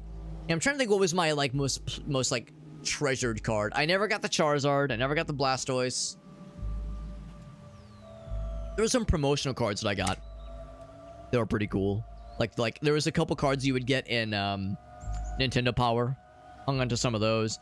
I never did get the collectible Mew card. Never got a Mew card. That was like the holy grail for a lot of us. Like those promotional Mew cards. Yeah, never really played the card game. Just the collecting of the cards was enough. That was enough. That was like a fun experience. No question. So that was good stuff. Let's jump back into the games and as was indicating, we're gonna delve back more into the dungeon and see what awaits us. And like I said, I want to try out this thing with the sword because the sword that we have The fact that it has it will be doing a +2 to our damage with the strength bonus, which we would not have available with the Flysa, because the Flysa has a strength bonus cap of 0. So you cannot get a strength bonus at all with this thing. So they both do a D8, but this one has slightly less penetration. I'm wondering then if the less penetration will... If the strength bonus will not make up for the penetration difference, but we'll find out. We will find out. And then Randy asks, how far back? Oh wait, you mean like you just when like you first started popping in? Because yeah, Randy first started popping in to the streams many moons ago. Many moons ago, it would have been 2017. Because that was around the time when I first started getting into streaming on a more regular basis. Kudzus. Of course it's the kudzu. Spelled with a Q, obviously. There's seed launchers that are popping off over here. Seeds are whizzing by me. They're whizzing. Yo, we're whizzing tonight, baby. Who's whizzing? Who's whizzing with me? There he is. Let's get his ass. And he's slapping me a little bit. A little bit of slappage. So anyway, so 2017 was when Randy first started popping in the stream. And then, and he was always... It was always like a party. It was always a party when Randy would show up because he was like... that's kind in the chat there. Because he was like always like super involved. Like all over the place in the chat. Super involved, super positive. Just a complete like hype man. An absolute hype man. And at some point, sometime in around 2017, 2018, he pops into my stream and is like, yo, bro. It's like, yo, Alex, this hot lady just moved next to me. Like he was like, I think in an apartment building or maybe a condo or something. It's like, yo, I got this new neighbor. And she's like this hottie. He was like, do you think I should talk to her? So I was like, of course you got to talk to her. I mean, what's the phrase we got? What do we all say to ourselves? You know, you got to shoot your shot. Like you never know what'll happen. Sometimes nothing happens, but you know what do they always say? You miss all the shots you don't take. It was like, what do you think? Should I talk to her? I was like, bro, what do you got to lose? What do you got to lose? You think she's a cutie? Talk to her. You know, you might be surprised. You might be surprised. Who knows what'll happen? So he starts talking to her. Little something starts to happen. Things start popping off, and then then he comes back some other time. He's like, "Yo, Alex, I talked to that chick, and you know what? We're going on a nice little date." And I was like, "That's what's up. That's what's up, my boy, making some moves." And then he comes back some months later. He's like, "Yeah, we're going steady." I was like, "All right, my man." And then like a year or two goes by. Randy pops in. He's like, "Yo, by the way, I got married to that chick." I was like, "Dude, that's what's up." He's like, "Yeah, I got married to that chick. That's some good shit." Spitting a pool of slime. Not even acid, just slime. I guess the idea is to make me slimy boy. Which just there's no. I mean, yeah, if you're wading through stuff, it slows you down, but nothing bad happens when you're slimed. It's just weird. Anyway, I guess you could slip. That's what can happen. Wooden arrow fails to penetrate his armor, so I will penetrate his face. Critical hit of 1 damage. I critically hit him for 1 damage. And it kind of like, oh, this motherfucker just rusted my shit, didn't he? Something just happened. I just saw it. Something about rust. Fucking hell, what just happened? Maybe I'm wrong. You don't penetrate. Yeah, maybe I'm wrong. I thought it said something about rusting, and I was like, God damn it. But anyway, yeah, yeah, I would say, like, yeah, he's like, yeah, we get married, and then sometime years later, he's like, yep, we're expecting our first kid, that kind of thing. We're expecting our first kid. It's so exciting.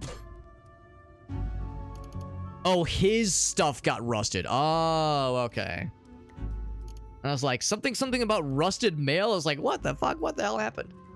It wasn't mine, though. It was his shit got rusted. Okay. Yeah, I mean, I definitely don't have any. I mean, I could repair it if I really wanted to. But take some scrap crystals and electronics, which is electronics for a steel plate mill. But that'd be if I wanted to sell it, and I'm not going to. It's not really worth it. This has some cool lore about the Amaspian folk. I'll go ahead and grab that. Carbide hammer, that could be worth some dollars. Carbide anything is usually fairly valuable. So yeah, that's like the fun little background of like, you know, you never know what happens. You never know what happens. Shoot your shot rather. You never know how things might turn out. It's fun how that works. It's fun how that works. Trying to make me slime. What's up, Meerkat? We're getting slimed on tonight.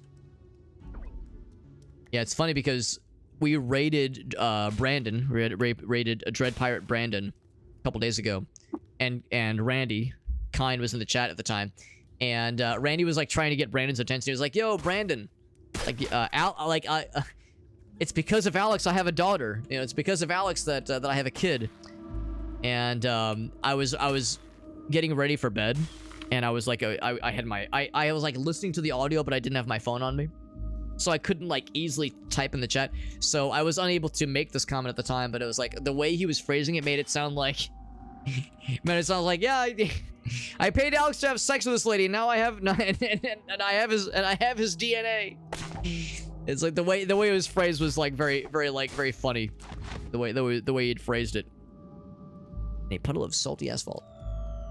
But yeah, and of course the reality with all this is that, you know, Kine is very Randy is like, you know, very generous by saying like, oh, Alex, it was all him. It was all of, you know, because of that dude, I was able to meet this lady, and you know, they were able to start a family and all that jazz. It's like, you know, I like to think that I'm like super cool and that I'm so charismatic with my suggestions, but really none of that would have happened if you know, Randy to Kine, none of that would have happened to Randy at all if he wasn't the one to be charismatic and to woo her from the get-go. So it's like, yeah, sure, a nudge from one of your homies can make a difference for sure.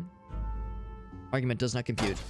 But, you know, if you're not the one that can actually pull off the Riz roll, if you can't actually pull off that Riz roll, then you won't be able to get very far. So the fact that you were able to take it to the next level, that is a feather in your cap. That is an indication of your ability to make the magic happen. A slate frock. Slate. So we're talking like slate, like rock. So it's a frock made out of rocks. It sounds awful. It sounds miserable. I will not get that. What about the Panther's cloak? Probably not very good either. I mean, it's lightweight, but yeah, probably not very valuable. I sleep. Alright, so far this dungeon has not been overly exciting, but there's still plenty left to explorify.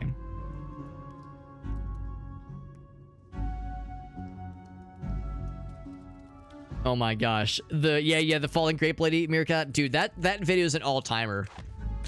That's one of those videos where the first time I saw it, it like mildly traumatized me. As I was like, this lady sounds like she is horribly injured. Like the noises she makes are not pleasant. Like homegirl sounds like she's fucking drowning. And of course, like, you know, it's one of those, like, if you fall over, the wind gets knocked out of you. It sucks. It sucks when that happens. And it's happened to all of us, you know, in some way, shape, or form. But still, it's like, ugh, just poor lady. It just sounds so miserable. I know it was embarrassing for her, obviously. Like that whole video becoming a meme sensation is, I'm sure, unflattering. But yeah, it's like, poor lady. I felt so bad for her. It's like, good lord, just awful.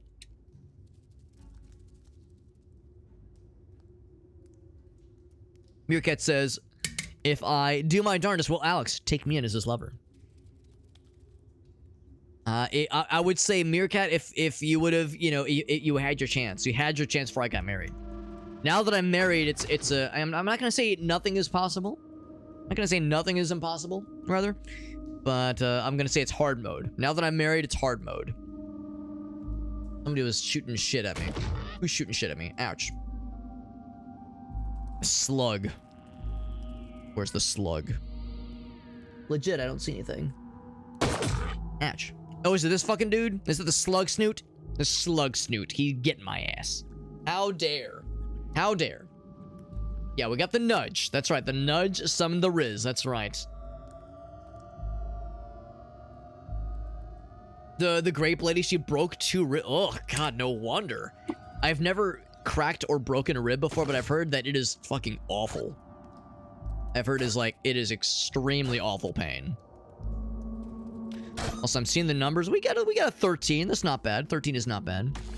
Give me that boar meat, by the way. Yeah, give me that meats. Give me the schmeats. The numbers we're pulling off are generous, but not as sexually pleasing as the numbers we were pulling off with the fly stuff. So I might switch back to that in a little bit. But I'm gonna give this cool new little sharp fella a longer shake, a longer and fairer shake. How do you pronounce Squirtle? I pronounce it with the word squirt and then an O at the end. To be honest, I've never considered other pronunciations. Maybe like Squirtle, maybe? Squirtle? I guess I've never considered other pronunciations. We got Unstable. What's up, Unstable? Good to see you, dude. Randy's like, you guys new here? Nah, they've been around. Well, Team Up, we've known Team Up for quite a while, and we've known Unstable for many years at this point. Some stuff about the peeps. Some new. I think this guy. I think he's one of like the pantheon of deities that are worshipped by certain religions in this game. Oh, I think we're actually out of arrows. Well, we're out of regular arrows rather. So I could use the fancy stuff. Or I could just switch to the cool guns. I got all these lead slugs. Let's just switch to that. So instead of the bow and arrow, switch to the sniper rifle. There you go. Sniper rifle time, baby. And I think I've already loaded it up. We got a lead slug in there. Yeah, baby. So now we got this goofy ass sniper rifle. 22 damage. Oh, baby. That sniper rifle, it makes me weak at the knees. Weak at the knees. It's so strong. So goddamn strong. How would you pronounce war turtle? I would pronounce it as war turtle. But that is a weird one because you would think it's like war turtle. War turtle is how you would think it would be, but the O, I usually emphasize the O in war turtle. Also, I think you even like hear him say it in the show, right? Don't you like hear him say it that way? Pronounce it that way? The carbide battle axe. He's got the adrenaline flowing. Too bad for him. It's not enough. Bro's got to get good. Got to get his ass good. So I did 8 damage with the hit there. 2 years, man. That's pretty badass if you ask me. Meerkat says, you've personally ruined my life by getting me interested in Rogue Trader. Yo, Meerkat's in the Rogue Trader business. Yeah, I'm glad you're liking it, Meerkat. Good fucking game, man. I think I told you that I played the game for like 80 hours and got 1/3 through chapter 3. I finished chapter 1, finished chapter 2, and then got 1/3 into chapter 3 and said, good lord, this is a long-ass chapter. Holy fuck, it's just a long-ass game. Very, very good game. Very, very good game. So I'm glad you're liking it, Meerkat. I'm glad your life is ruined. Good shit, though. Good shit. Fell 10 feet when the railing... Oh, wait, hold on. There's something else that for Grim. We're not talking about in-game, are we? Are we, Grim? Is this a thing that happened to you in real life? Because that sounds awful. Maybe there was a message that I missed. Is this torn muscle? Oh, this is when we were talking about the ribs thing, right? Yeah, watching a clip on YouTube. Oh god, yeah, because of the said rib damage. Yeah, apparently cracking a rib is like, yeah, just existing is pain. Breathing, laughing, just moving, everything sucks. But what you described sounds even worse, because it involves muscles getting torn. Oh, awful, just awful. How do you pronounce Blastoise? I pronounce it as Blastoise, like I just said. I guess I could see like Blastoise, maybe, or like, how else would you pronounce it? Because of like the tortoise. So like Blastus, maybe? Yeah, that's one where like the way it's spelled, you can see what they were going for. You can see what they were going for, but it is yeah, it's an odd one. Oh, we leveled. Nice. Lucky number 13. I can cook a mouth-watering meal like a fucking gamer. Hell yeah. I'll take the fangs, battle axe, but I'm overburdened. I gotta drop some shit. Might even drop the masterwork short bow. Very good. Not the bestest. Yeah. 40K in general is a delightful but pronounced rabbit hole, and Rogue Trader's a big fucking game. Big, long, girthy, veiny, moistened game. Yeah, it's a very good game. Love me some Rogue Trader. I need to go back and play more of it, even though it's terrifying how long it is. A long, long game. That's a good point too, Smokey. Yeah, Smokey pretty much kind of hits what I typically think of is how do they say it in the show. Now, granted, I didn't watch the show religiously. There was a bunch of episodes I never catched in the first couple seasons, and I definitely never kept up with it. I didn't like watch it beyond the first season or two. But I can think of some episodes where you hear them pronounce it. Got nominated. Oh, that is very cool, Unstable. Very nice. Yeah, because the VTuber Awards, right. Yeah. I got the nomination. That's pretty sick, man. That's some good shit. Well, you know what? We'll have to see when it comes time for voting times. I'll be curious to see, you know, what little something might appear. What voting opportunities might arise. That is very exciting. Congrats on the nomination, Unstable. That is very cool. 4 hours to beat the prologue. Yeah, read every perk option. Meerkat, I understand. There are people in the chat right now that can tell you that the slowness that I took when it came to when it came to leveling, rather, the slowness was so obnoxious. When it came to argument doesn't compute. When it came to reading the bullshit in that game, like, well, when it came to leveling specifically, when it came to leveling the stuff in that game, as you know, how many chapters in you are, as you get more party members, the complexity blossoms out more and more when it comes time to level, and the time it takes to read through all the perks and consider all the synergies and look through equipment that would synergize well with the perks you're investing into. It sometimes took me like an hour to level up my full party of like 8, 10, a dozen people.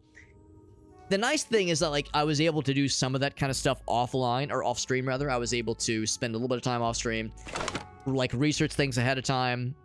Like, what does this thing mean? What is this? What is the significance of? I'm gonna back up and just kind of wait for a little bit because my guy needs to heal up because these fucking turrets are popping off. Ouch. Yes. Can I try the thing? Can I try the rebuke again? I'll always try it. But it seems to always say your argument does not compute. This one's got quite a bit of juice. No more juice for him. So yeah, it's a good game, but yeah, the complexity is, it's there. It's not like overly crazy complex, but it's also not simplified either. My understanding is that is an Owlbear Studios signature. Owlbear Studios signature is to have a game that is very good with systems that do not fuck around. Oh, it doesn't automatically load? That's a little bit annoying. Blood slug. What if there's a way to just tell it to always reload versus having to manually load it myself? Killed that guy in one hit like a boss. This is salty water as expected. Yeah, apparently a lot of their games are like that, where they're very good, but they can be dense with their systems and can take some learning. Now, part of that is because I've never played a Warhammer RPG before. You know, we've played Bolt Gun, we've played Darktide, we've played Space Marine 1 and 2. We've played a number of Warhammer things, so we've engaged with Warhammer stuff. But I've never played the tabletop game. I've never played other Warhammer role-playing systems or role-playing games before. Apparently, Rogue Trader itself is an existing tabletop system. There's apparently several Warhammer tabletop systems out there, not just what we know as 40K at the tabletop combat game. Apparently, there's like a whole bunch of cool stuff out there. And I never knew about any of that shit. I only knew about the... Oh, shit. I only knew about just the big one. The big tabletop game that most of us know and love. The guy's thirsty. So that's part of it. The other part of it is that the other games that Albert Studios has made are Pathfinder games, and I've played a lot of Pathfinder over the years. So if I were to try Wrath of the Righteous or Kingmaker, I think it probably wouldn't take me as long to level and to play the game and to like generally feel my way around it, because I've played a lot of Pathfinder. I already know the underlying system pretty darn well. Now, granted, I would still take pains probably to level and to read a whole lot of shit, but still, I think it would probably be less obnoxious in that game versus how it is in Rogue Trader. A super fun game though, super fun game. Unstable says cracking ribs is great. It sounds like it feels like stabbing all the time. Yeah, that sounds awful. That sounds truly awful. That sounds miserable. Right. Yeah, because it's tortoise. Right, so it should be like blastus, but that hits the ear wrong. Yeah, then Mega Team Up says, thank you for coming to my TED Talk. Yeah, I understand the frustration. It's weird. It's a weird one for sure. Can I just reload myself? There we go, reload with the lead slug. It's weird because when I was using my bow and arrow, or when I was using the bow rather, it would automatically reload. I never had to manually reload. So it's a little bit weird that I have to with the sniper rifle. But I guess the idea is that maybe it's the equivalent of like, you know, you fire and then you like pull back the lever to unload the casing or something like that. Maybe it's one of those things where because it's a more unwieldy weapon, it requires more action to reload. Oh, maybe I shouldn't have fired this. I assume these guys are always hostile. I mean, he's hostile now, that's for sure. Smack. So let's see, how did I do? I did 4 damage, 3 damage. So I think what's probably happening here is that he dazed me, is that I'm not doing as much damage with the carbide longsword. Let's find out, because this guy's now entering the battlefield. I go back to the Flysa.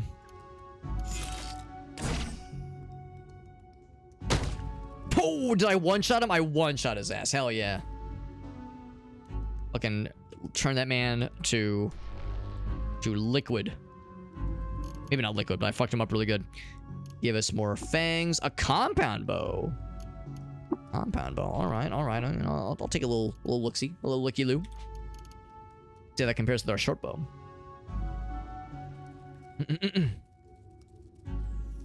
Right. Yeah. No, it was, and I understand. It's boring as fuck, probably, to watch a streamer pour over menus for like 40, 50 minutes, an hour, leveling up your guys. I'm sure it's boring as hell, but at the same time, you only have, actually at the time I had 0. At the time I had 0 reroll credits.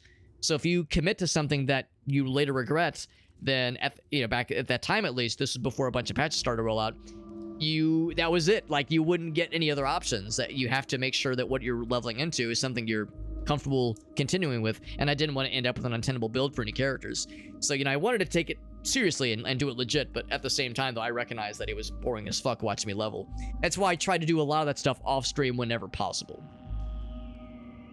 Mechanicus guy, yeah, Mechanicus guy is really cool. Like him a lot. Yeah, Mechanicus dude is cool. Obviously, the purple lady, the purple tall lady, what's her name? She's the fucking coolest. That's sightless eye ability that has an enormous cone reach. That ability is amazing. Who else would I bring? It's been over a year since I've played, so I'm a little bit rusty on my memories. Abelard, that guy was always great. I had him dual wielding, which was fun. My guy was really cool too. I like the character that I had. He was the mastermind character, so he was good with tactics and that kind of thing. Yeah, there's a lot of reading. There's some voice acting, but a lot of it is reading, obviously. Good fucking game though. Just shut off my mind. Yeah, that's actually kind of cool. Yeah, I mean, some streamers and content creators probably can make it interesting. They can make it like really engaging. I don't know if I'm one of those streamers / content creators who can like make pouring over menus interesting. It's probably boring as fuck. Compound bow. So it doesn't say a damage. Maybe if I were to load it. Oh, I said look, not load. Load it with a... Oh, I don't have any regular arrows. I guess steel arrows. So it's a D3 plus 1. Whereas this thing is a D8. So it really can't compete. I'll probably just sell the compound bow then. There's a strength bonus, which is nice. That's cool. Nah, I think I'll just unload it and sell that shit. That's neat. Although it might not be worth to sell, but we'll see. We'll see. I know I'm overburdened slightly. Might just drop this. Not sure how valuable this thing's going to be. Probably not very. I'm going to go and drop it. I will keep the painted cloth robe. That could actually be somewhat valuable. It'd be kind of nice. I got 2 fixed sprays, and I got 2 hammers, a battle axe. And the short bow. I definitely don't think the short bow is worth going to be much. Even though it's masterwork, I don't think it's going to be all that impressive. So let's go and drop that one. The compound bow is probably going to be more worthwhile, I suspect. Or worth selling. Steel helmet, that sounds great, but yeah, not going to be my thing. Are you hostile? Yes. I will reload my sniper rifle. So by this point now, I have reacquired the Flysa. And it is fully charged. So I hit him for 2 damage. Then I hit him for 14 damage. Clunk. Anything cool? He did not drop unicorn meat, unfortunately. Equestrian meat. Leather boots, some torches, what's a camel bladder? I'm guessing it's for storing things, probably. Smell the strap of intestine. It's liquid inside and doesn't... Oh, that's kind of cool. Doesn't count towards encumbrance. So, how would you wear it? Would it go over your... Would it be on your arm or something? How would you wear this thing? Camel bladder. Oh, it's probably the torso then. It's the back piece. The back piece. That's kind of cool.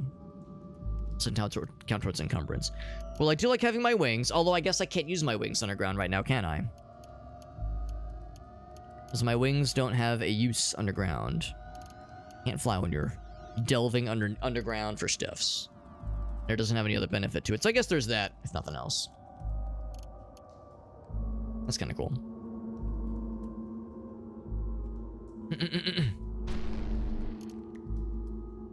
Let's keep looking around. Just next level down, another treasure chest, and power lines. Ah, so there's gonna be a fucked up fusion power station. Oh no, it's this thing. Power lines are arcing, yeah. Don't think I can do much about that other than just not get close for reasons that are pretty obvious. Get a box of crayons, get a grenade. Yes, please. Yes, pretty please. As with his friends, I need to use the little hobbit's room. I will take a quick BRB. Give me a few minutes. In fact, what I might do is run upstairs really quick and refill my water and maybe take the dog out real quick. Give me just a few minutes. We'll make it like we'll make it a gentleman's 5 minutes. How's that sound? We'll call it a gentleman's 5 minutes. I'll be right back. We got Lycanish, by the way. I appreciate you popping in. It's just a camel bag. Yeah, exactly. Like the thing you would put on your back with like the little drawstrings. Yeah, but like, oh no, not the drawstrings. But yes, the camel bag with the little straw that goes into it. Right. That's pretty cool, actually. That is pretty cool. But yeah, give me 1 sec. I gotta take a BRB. I appreciate you popping in, by the way, Lycanish. We'll be playing more of the game in just a quick moment. Gonna use the restroom, and I'll be right back, friends.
Yeah, I am back.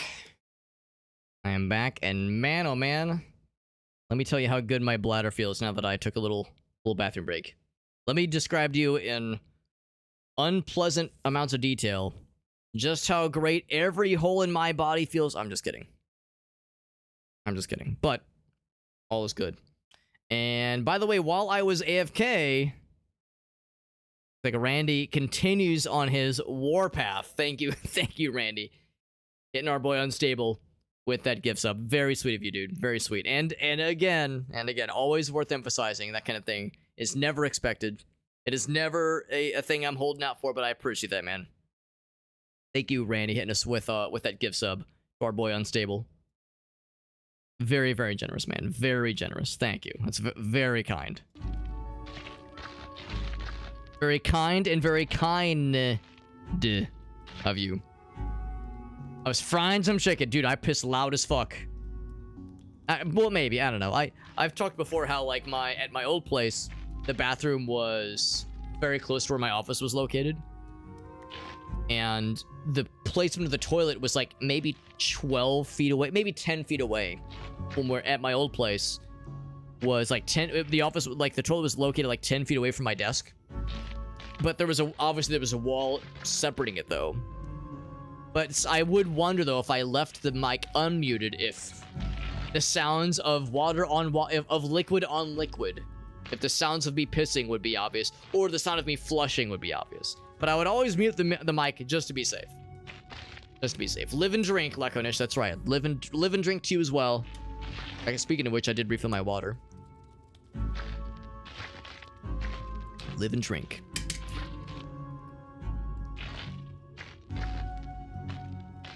So I'm a lucky motherfucker. I am a lucky motherfucker. That is extremely correct. I thank my lucky stars all the damn time.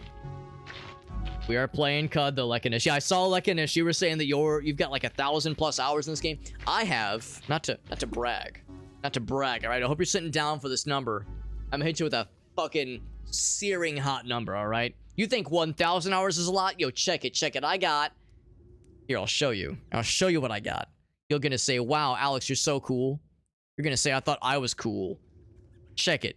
34.2 hours. Woo! Spicy. So many. That's almost 1,000. That's almost 1,000 if you really are very generous with your rounding errors.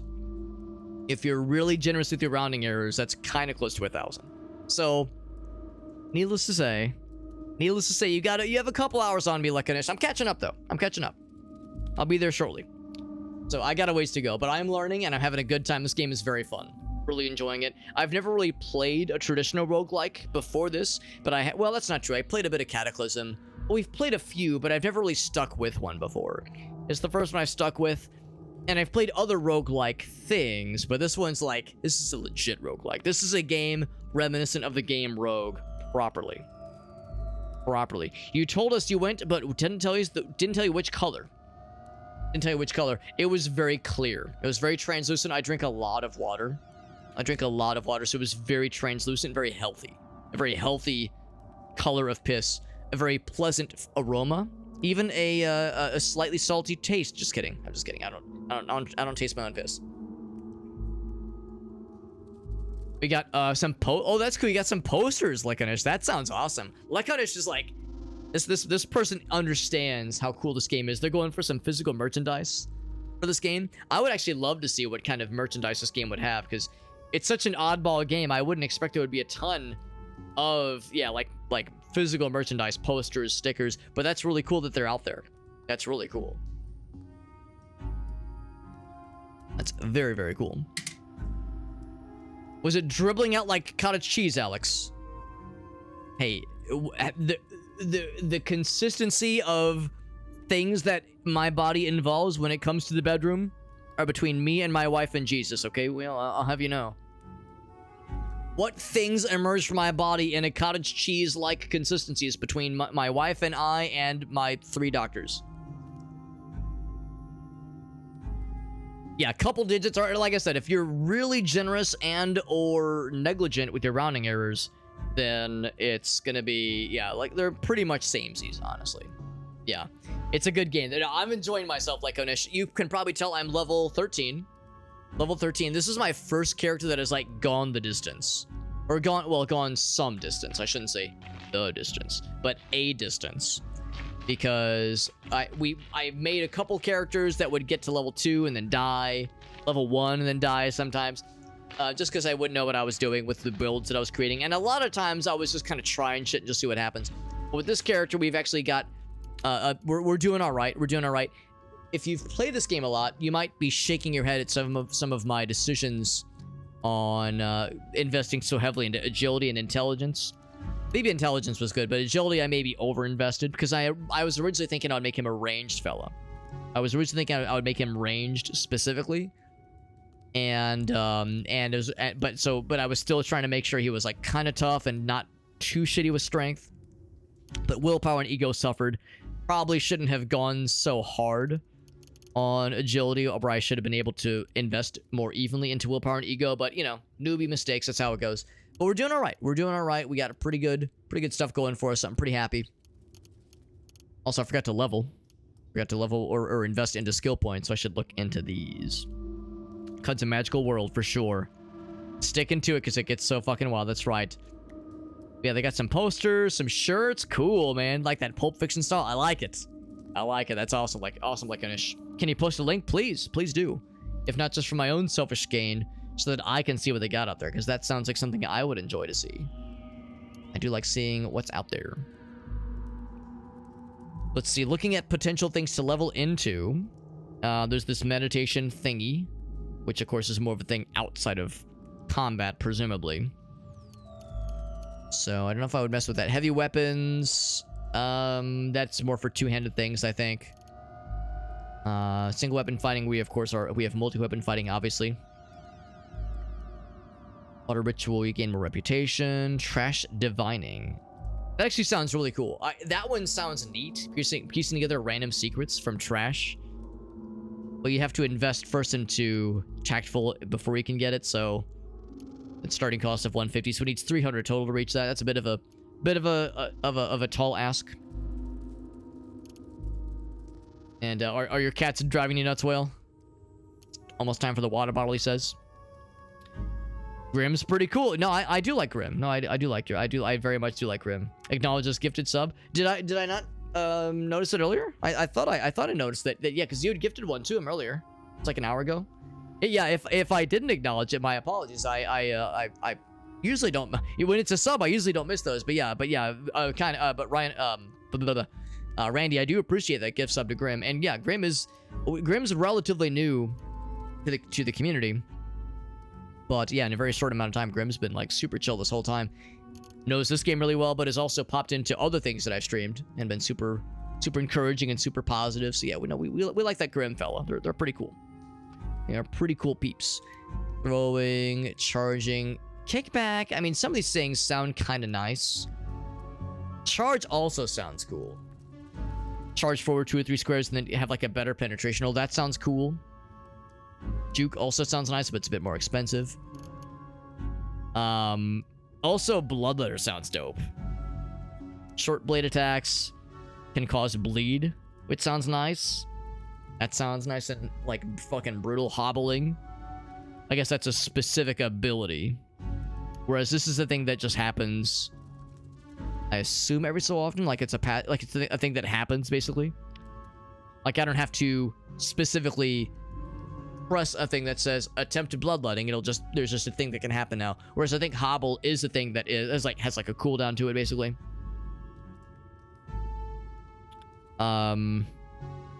You hit you penetrate once and hobble them, which means slower movement speed. So if they were to try to run away, I'd have an easier time catching up with them. But penetrating, like getting through the armor, does sound nice. It does sound cool. I think Bloodletter does sound a little bit more delicious. When they miss with the melee attack, there's a 40% chance I will get a free attack with a short blade. So that all does sound pretty cool. But for long blade, I could save up for lunge or swipe or dueling stance. I could just save up. I could do the improved defensive stance, which would be an immediate benefit from a +2 to a +3 for the dodge bonus. That's an option. That's an option. Some more GeoGuessr. That is a fun game too. Yeah, that is very much on my list. Yeah, GeoGuessr is something I really ought to play again at some point, because that was very fun. We played it a while back. We're nearing the point of being able to have multi-weapon mastery, which would be even better offhand chance. That sounds pretty dope. We need good agility or strength. I think our agility's getting close. Yeah, one more agility. We'll be there. We will be there. We're already good on cooking and gathering. Oh, right. We have bow and rifle stuff. Suppressive fire. So if we hit your target, they're suppressed and they can't move. It sounds nice. Wounding fire. Each penetration on each shot that hits, target bleeds. That's pretty cool. Then surefire. That's all pretty neat. I like all these things. What does lunge do? When you have aggressive stance, you lunge to an empty space, attack, and then move. Wait, hold on.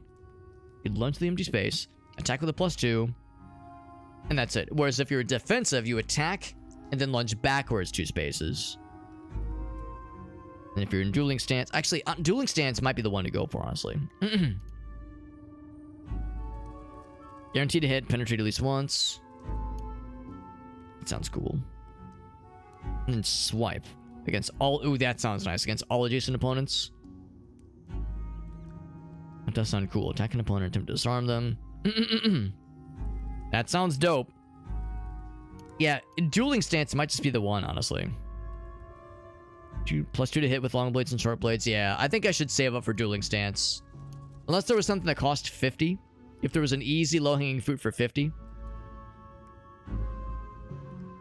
Then I might just save up.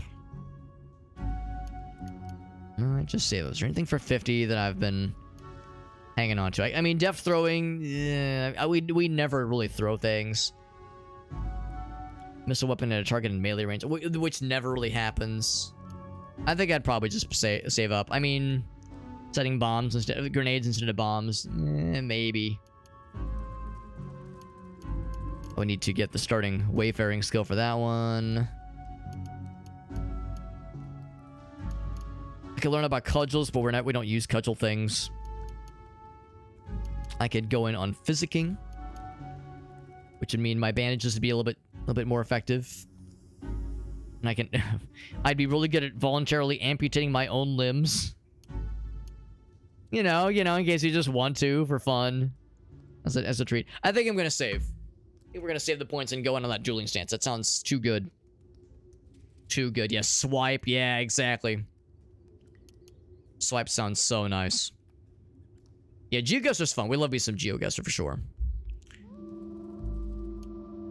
The more penetrations, the more times it rolls. Right. Yeah, in fact, yeah, like Ganesh, we were actually... I was considering something earlier. Because we have this sharp carbide longsword, which has a penetration of 7. And I was like, damn, that's sick. Because not only does it have a really good penetration, but it has a strength cap of up to 4. Whereas the Flysa we're using right now has a penetration of 9, but it has a strength cap bonus of 0. So I was wondering, damn, all right, well, with the Flysa, that strength cap bonus of 0 means we'll never get a strength bonus. But the carbide longsword goes up to 4, so my strength is a +2 right now. So I'm thinking, all right, well, we'll have fewer penetration rolls when we hit, but we have that strength bonus. So maybe the strength bonus would end up doing more damage in the long run versus a slightly lower penetration. But testing the field, I think the Flysa still does better with the penetration roll being higher. But I wonder if as our strength goes up over time, as we invest into it, if that will eventually get better. So just the way the calculations work out. Because like you said, the fact that it's like re-rolling or doing more damage rolls is pretty sick. Shank in short blade, yeah. In fact, I think that's what I have right now in short blade. In fact, I came close. Oh, I have jab. I have jab on a short blade, which is really cool. I came close to going in on bloodletter, which does sound really cool. And I'm assuming that's like a passive thing where I don't have to enable it and it has like a 20 round cooldown. It seems like it just happens whenever you attack and penetrate with a short blade. But yeah, again, I think I might want to save up for the 200 that it costs for the dueling stance. So the name of this game is, yeah, the Caves of Cut. That's the name of the game. That's right. That is correct.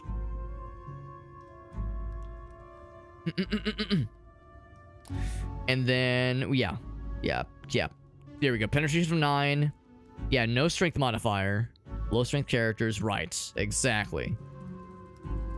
So until you get to 26 strength, yeah, so just keep it up. Keep it up, yeah. It's gonna be a while. I got a strength of 20.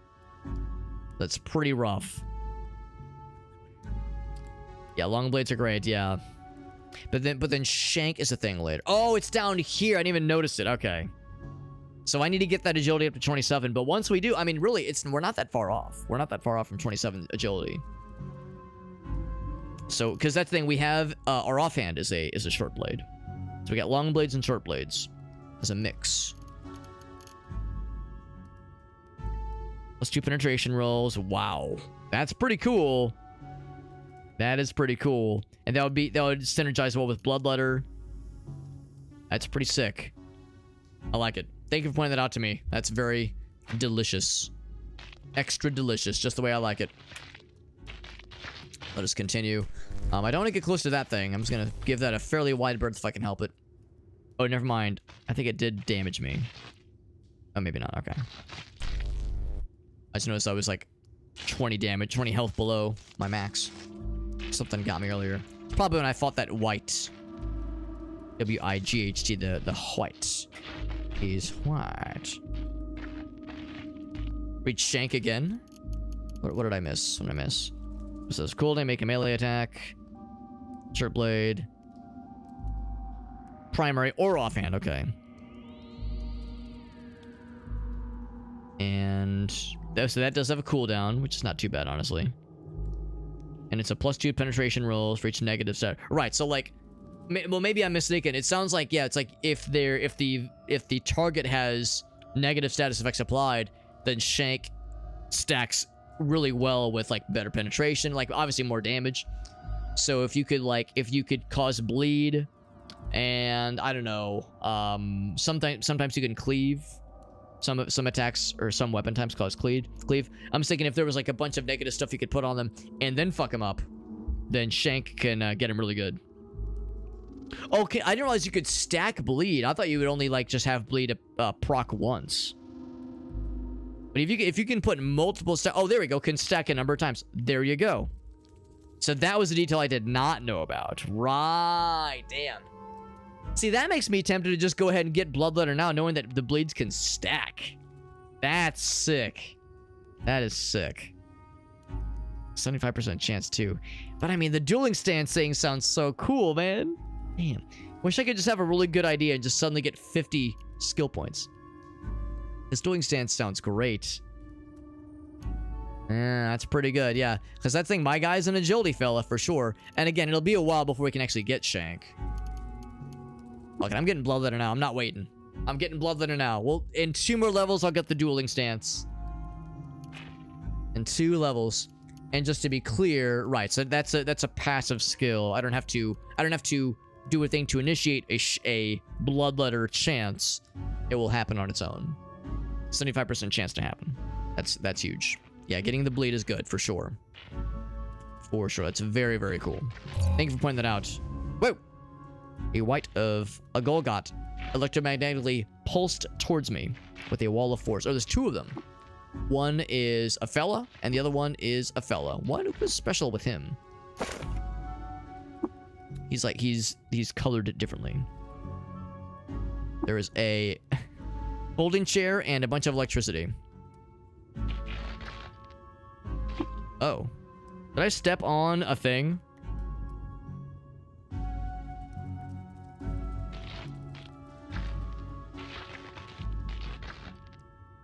Yeah, I feel like there's something. Oh, look at that. There's the force field. That's fancy. That is fancy. I do have things. Correct. I do have things. Yeah, we have a long sword in the main hand, on hand. Short blade in the offhand. We got some bitey boys for the fangs. More stabby. That's right, baby. That's right. So many stabos. So many stabos. So, yeah, I think I can't... I don't know how to look underneath what I'm standing on. I'm sure there's a way to do it. But I don't know how to, like, look underneath what I'm standing on right now. But it seems like there is electricity that I'm standing on right now, and I don't think I want to get got. Do not think I want to get got, so I'm going to move...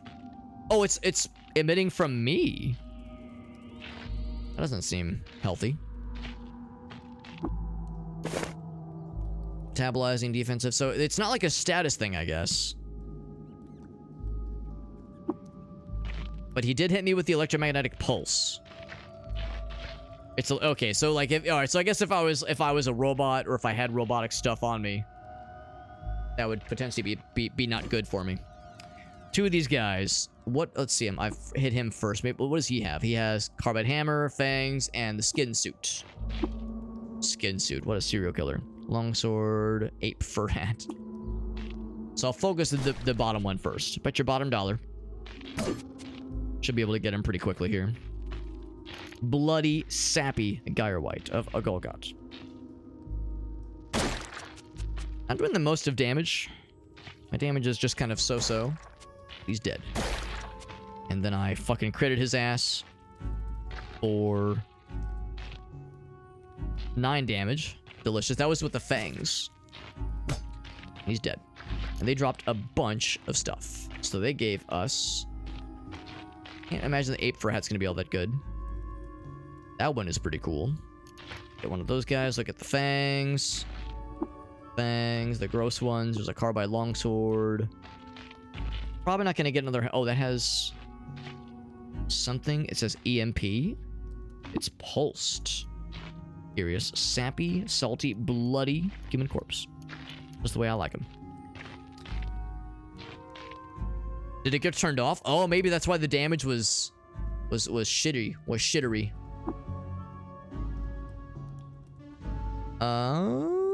Looks okay. I don't see a thing that says like... It says to like enable or activate. So I think it's okay. Because yeah, it did seem like my damage was not the bestest, but maybe we're just rolling on unfortunately low. But I think it's okay. I think it's okay. But there was something the guy had that said it was pulsed. Maybe not. Because we're way over capacity, so I need to drop some stuff. The longsword is probably more valuable than the hammers. I'll go ahead and drop these two. And you know, the compound bow... I don't know if the compound bow is all that worth it either. I'm going to drop that as well, I think. I'm not sure the compound bow sells very much.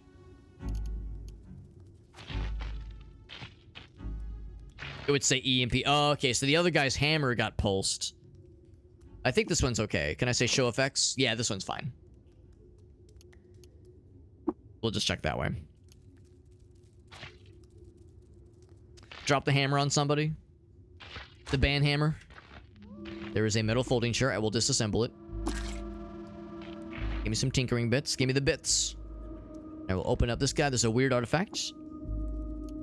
And then a bandage. Oh, don't equip it, but get. Shit.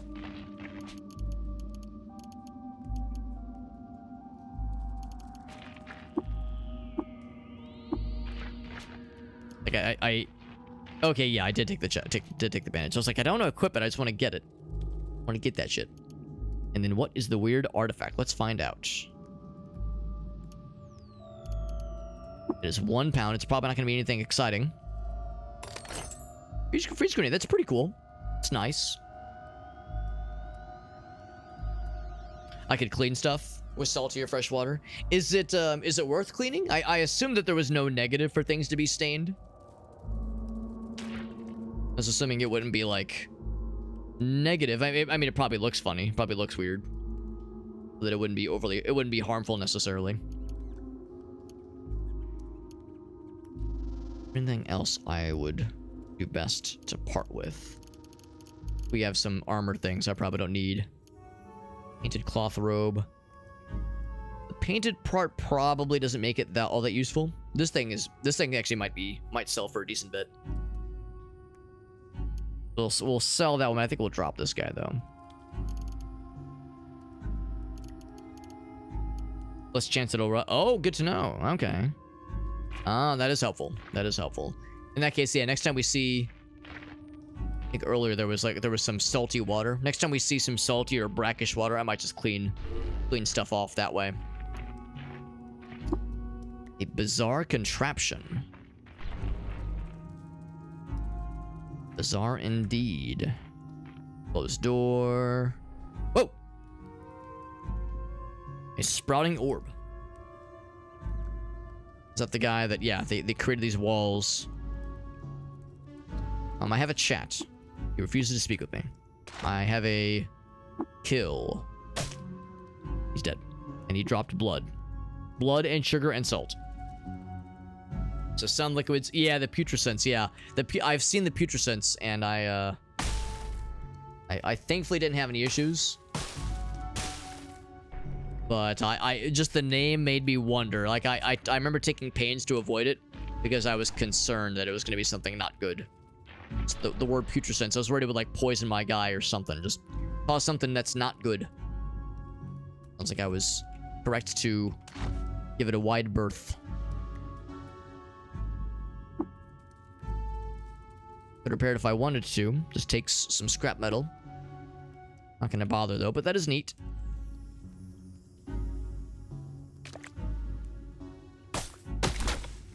And else up top. Alright, so we've explored all that. Only thing left is down her. Oh. Very big. Very big and shockingly well lit. Shockingly well lit. This is a weapon rack? Yes, it is. Steel longsword. I sleep. It's not a bad piece of equipment, but kind of unexciting compared to what we have right now. Blast that fool. Reload. Drop the kudzu stem. I don't think we necessarily want it. Or need it even.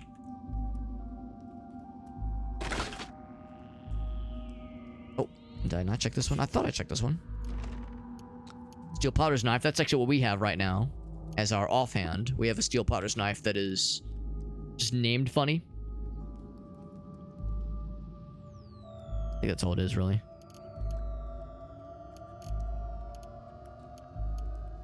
Where's my melee stuff? Here we go.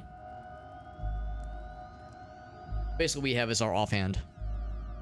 1d4 plus 1. It's pretty cool. Pretty cool. This video, I did see a whale. Yeah, I watched it, and that's it was pretty much what I expected. It was pretty much what I expected. It was entertaining. It was definitely entertaining, but I was like, yeah, probably best I don't show this on stream necessarily. I don't think it would ruffle any feathers, but it's like I'd rather play it safe. But yes, it was just as promised. Just as promised. Is this graffitied, by the way? Oh, it covered the stairs. No wonder. I was like, why is it purple? Right, it covered the stairs. That's silly. Anything else I wanted to take care of in here? I don't think so.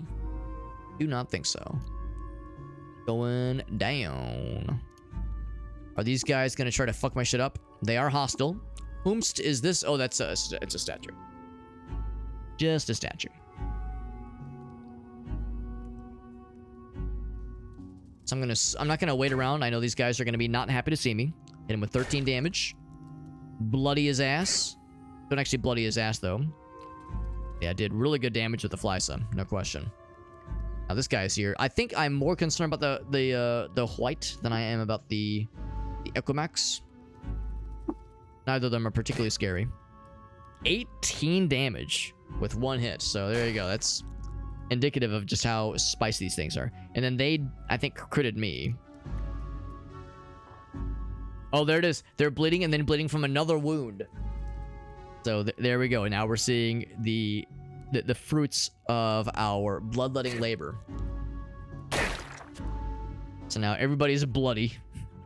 Everybody's horribly bloody. I'm guessing this is the same one. Bleeding, bleeding, bleeding, and bleeding. Very good. Very good. Surprisingly tankier than I was expecting, honestly. Ooh, there's more fellers than I was expecting. This has been 3 whites and 2 Equimaxes. Okay, there's 3. I might have to go back up in a minute. Actually, I don't know if I can. Okay, I could if I wanted to. Ouch. Oh, they followed me up. Just as well. Just as well they followed me up. Now I can launch line them up because I just one-shot that guy again. 25 damage crit. Wowzers. Smack. I do like the sound effect. The smack sound effect. Alright, so none others have followed me up. But another hammer. More of the fangs. I'm pretty sure the fangs are like always worth, maybe not always, but frequently worth picking up to sell. I think they're pretty darn good. I think I will drop the battle axe.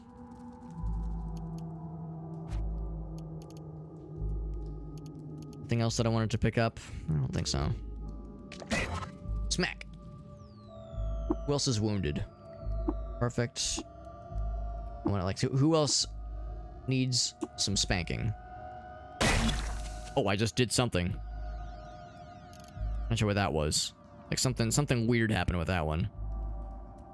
The turn start. So I hit that guy for a lot of damage. A lot of damage. I poisoned him. Oh my god, I gave him poison and bleeding. Poisoned, sore throat. That's awfully specific. Yeah, bloody, bleeding, sore throat, and poisoned. That's the time when Shank should be on our in our retinue of abilities. Swims. Oh, that's what it was. He did something.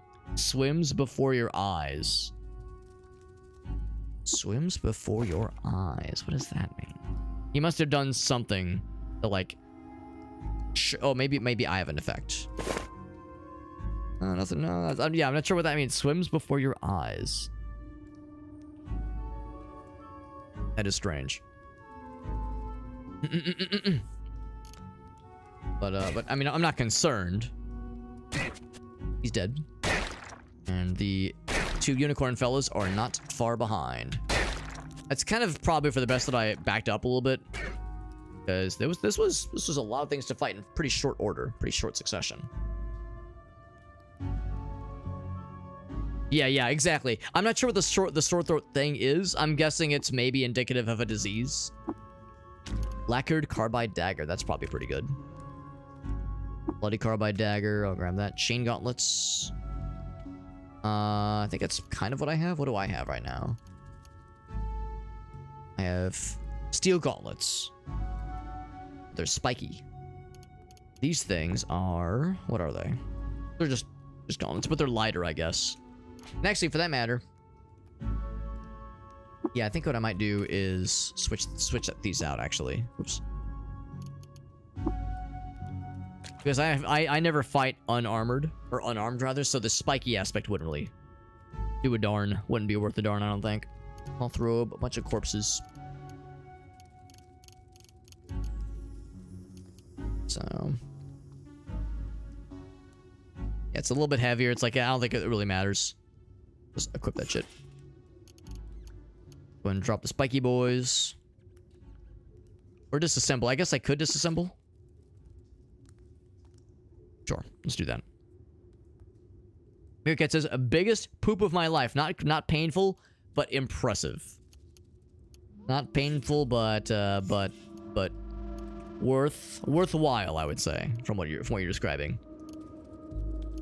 Impressive / worthwhile / just long enduring. It just kept going, bro. Just kept going.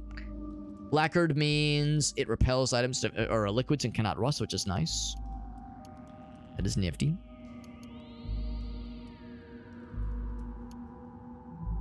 Something else that I would still need to drop something. Probably drop the longsword then, because the daggers are going to be more worth, I think, like relative to their weight value at least. And we have a lot of the fangs. We're obviously keeping that longsword. Drop that guy. And can I get... I guess there's no horse corpses. I can't get the horse meat. Maybe it's for the best, honestly. Maybe for the best. Congrats on the big poop, though, Meerkat. I'm proud of you. On the poop. The poop birthing. Shit outside with the rest of the buffalo. Yeah. Yeah, I've seen that one too. That's an all-timer. There's Thistle. These guys are annoying. They launch stuff? I don't remember if they like... Yeah, they're shooting shit at you. At me, rather. Bam. Bam. And then this guy. Which might be a shrine we've already... Yeah, it looks like we've already read that one before. Once before. Or folding chairs. Always a good time when folding chairs are in the mix. Always a good time. Some wooden arrows? Sure. I'll get them. Who's ever going to say no to some free wooden arrows? Painted or engraved? Yes. Yes, you're exactly correct. Because, yeah, we've already looked at the carbide longsword. There was a painted... a robe we saw earlier that we read. And yes, it's just like you said, that is frequently a nice way to get some learning. Some book learning. Speaking of which, book learning. The new one. More about our taxoduct. And what is this machine? It is a becoming nook. Imprinted with the human form. Okay. So I guess it has already been identified. Cybernetics rack. Oh. Cybernetics. You have my attention. At first you had my curiosity, now you have my attention. Cybernetics, you say? Here, this requires potentially special attention. I'm going to sit down for this one. Steel battle axe. It's nice. How quaint. I sleep. I'm gonna sit down for this one because if it's cybernetics, this could be really cool. But I really want to make sure it works. I'm gonna sit down. Actually, I didn't mean to pick up 2 folding chairs. I just wanted the one. Sit down. Because when you're sitting down in this game, your guy has more gooder ability to disassemble and examine things. That is exciting. So, let's examine the stuff. An intravenous port implant. Not what I was expecting. There's an interface. Oh! Yeah, try the nook. Oh, interesting. Interesting. Am I a True Kin? We are. Our guy is a True Kin, what's it called? Syzgrizor? True Kin Syzgrizor. The effects of tonics last twice. Oh, damn. That's sick. I'm a True Kin genotype. What luck. High-grade dermal insulation implant. That's really good for resisting shit. Yeah. Bro, I think I just lucked the fuck out. Love it. Love that for us. All right, let me just pick up my emotional, what do I call it? My emotional comfort folding chair. Let's find interface with this thing. Aristocrat. One step closer to the grand unification. Yeah, let's learn. I've never gotten to one of these before. I've never seen one of these things before.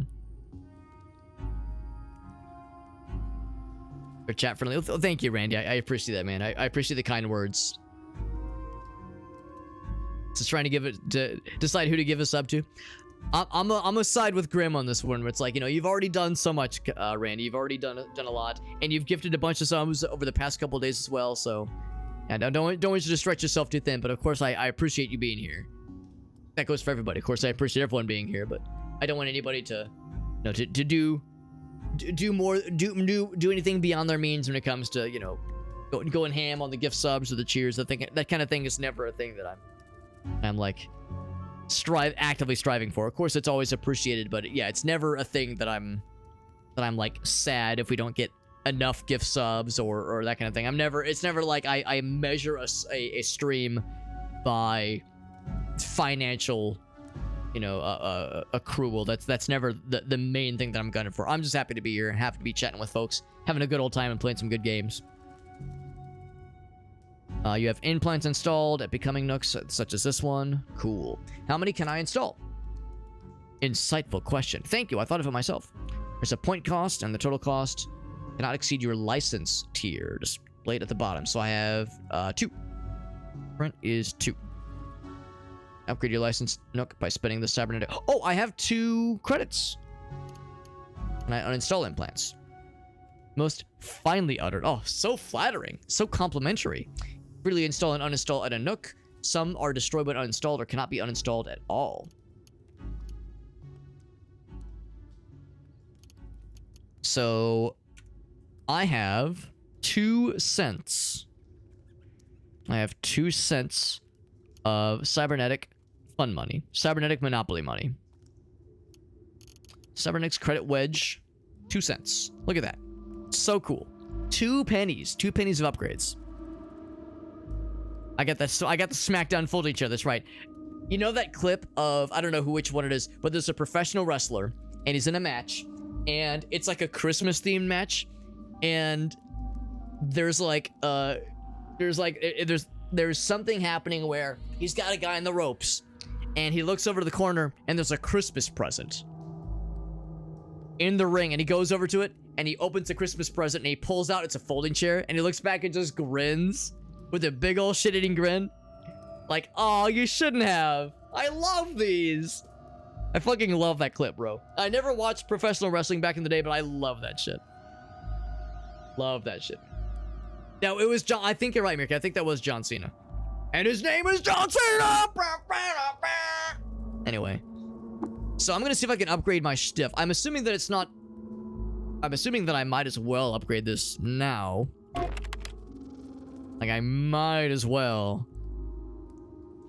I'm assuming if you upgrade your license, it's across the board. It's not like a, it's not like it upgrades it for just this one station. So, upgrade your license for 1 credit. Become a finer aristocrat. I love how nice this machine is, because we're an aristocrat if we're using this machine. We're not just some regular jabroni. We're an aristocrat. And it's like, oh, yes. Excellent question, user. Oh, finely uttered. Finely uttered question, user. It's like they're very, very happy. Very happy with us. It is for me, not the machine. Right. Upgrading is permanent. Let's make it happen, baby. Like, I'm assuming you are becoming. Oh, how becoming of you. What can I say? I am becoming. I do becoming right now. Anyway. Moving on. Yeah, I'm assuming there's no other reason to save the credits. I'm assuming I can just go and spend that shit. Unless I'm wrong. Unless I need to or unless it's advised to save it. But it's like I might as well just go ahead and like pump that shit in there. Pump these what is it? Chuck E. Cheese tokens into the machine and let come what may. Yeah, it's might as well spend them. There's no other reason to spend them. So my tier is at 4. Whoa! That's our boy Randy hitting Lakelonish with a gift sub. Thank you, Randy. Very generous of you, buddy. That's how many gift subs has it been today? It's like 5. Or okay, actually I guess that's 6 then. Goddamn, Randy's on a goddamn killing spree. He's on a warpath. I just saw his message. He says, "You're both getting that shit." Thank you, Randy. That's very sweet. Thank you to Kine. His real name is Randy. Thank you to Randy for those gift subs. Very, very generous. Very nice. You know, I know I sound like a broken record. Never an expectation, but always appreciated. Thank you. Thank you very much, my friend. Very generous. So everyone's getting the subs. But yeah, Dude Dad says he wants to beat the game before he messes with mod. I'm sure the modding scene for this game is crazy. I can only imagine. There's a mod called CUD World Wrestling. Oh my god. Attack skills to folding chairs. That's actually fucking incredible. That's incredible, yeah. Yeah, at some point, I'm with Dude Dad. I've never messed with mods yet, but I'm sure the modding scene for this game is crazy. So yeah, I'm sure there's all kinds of nonsense. Is that the video? Is that it? Hold up, hold up. I want to see it. I mean, I know what it is. I've already seen it a billion times, but I want to see it again. Jingle all the way. Oh, what fun it is to jive all the way to Christmas. Yay, he's so happy. The part where he cracks it open. It goes like, oh, I know what this is. It's what I've always wanted. Santa came through for us. Santa came through for us. Thank you, Santa. Based Santa. There you go. Yeah, you don't want to sell them, right? Exactly. I could see, like, if you were a mutant, maybe you'd want to sell them. But as a true kin, you got to save that shit. As an aristocrat. Aristocrat. A becoming aristocrat. So that's how you get more cybernetics, right? So we could install them then. We could go ahead and start popping off. Let's see. Yeah, so I have 4. So I could do one of these two. I'm tempted to go for the dermal insulation. My understanding is correct. We have a capacity of 4, and these both cost 3. I could go for one of them. Look at this one again. So the effects of tonics last twice as long, which can really come in handy. That can really come in handy. Whereas the resistance, dermal insulation, that's always helpful. Well, maybe not always, but frequently helpful. Resisting things. I mean, a lot of these things are things we do not want to fuck with. Yeah. But yeah, thank you again, though, to Randy for those gift subs. Very generous. He's done 8 gift subs this week, and I think 5 of those were today alone. Maybe 4, but yeah, 5 at least. Quality of life mods, yeah. And of course, this game is still, I think, fairly active in its development. So I know the dev is still... I know that I follow the dev on Blue Sky and a few other places, and I know he said he has a bunch of more stuff he wants to implement. So I'm sure there's more where that came from. Good for selling and nothing else. Right, when you're a mutant. Exactly. What do I have right now? Not much. Not much. So if I go to this guy, all I have is the arm locks to make shooting more gooder. Or what is it? Rifles? Yeah, I guess just all firearms, all missile weapons. Yeah, 15 years still popping off, man. Working in ports right now. That makes sense. But yeah, I get the impression there's more where that came from for sure. We get to choose where it goes. Yeah, the intravenous port sounds nice when it comes to like having better heals. The thing is though, like the intravenous things that I'm using usually are the salve injectors if I'm using anything. I mean, these would be great. Love injector, Uberstrunum, Hulk honey. Like these are all great. These are very rare to find, obviously. With salve injector, I've never needed to like have twice the... I've never needed more healing. It always heals me to full very quickly. So I don't know if the intravenous support would be all that helpful. It would be helpful, but it wouldn't be that helpful right now. It would probably be better later on, though. Whereas this one... Yeah, I kind of want to go for this one. I think this one is probably generally going to be more beneficial sooner. What I think I'm going to do, though, is I'm going to explore around a little bit more, because there's always a chance we could maybe find more. I'm going to see if I could maybe find more cybernetic stuff around here. This is obviously some kind of lab area. Crab. Giant enemy crab. It's obviously some kind of laboratory, so there might be more where that came from. So I'm going to look around a little bit more, and then once I've explored this area, I will commit. Statue of an implanted eater. Gross. The arm locks? Yeah, we have the arm locks right now. I'm definitely not getting rid of those arm locks, so those are sticking around for sure. 9% resistance, yeah, which is really cool. That sounds really nice. In fact, I was advised at one point that depending on where you want to go later on, it's good to stock up on ability to resist heat and cold and some of those kinds of things. Monument to the coupling of machine and folk. Coupling. When I think of coupling, I think of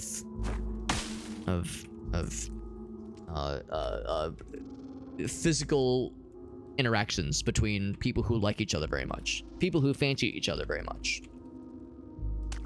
When adults like each other very much, they perform certain activities. One might call it coupling. Get their asses. I could dig. Actually, I could just scooch up there, sidle along the wall there. Puts you right in the middle. I think we've probably left the lab area because now we're just seeing random plants on the walls. Oh, I say that.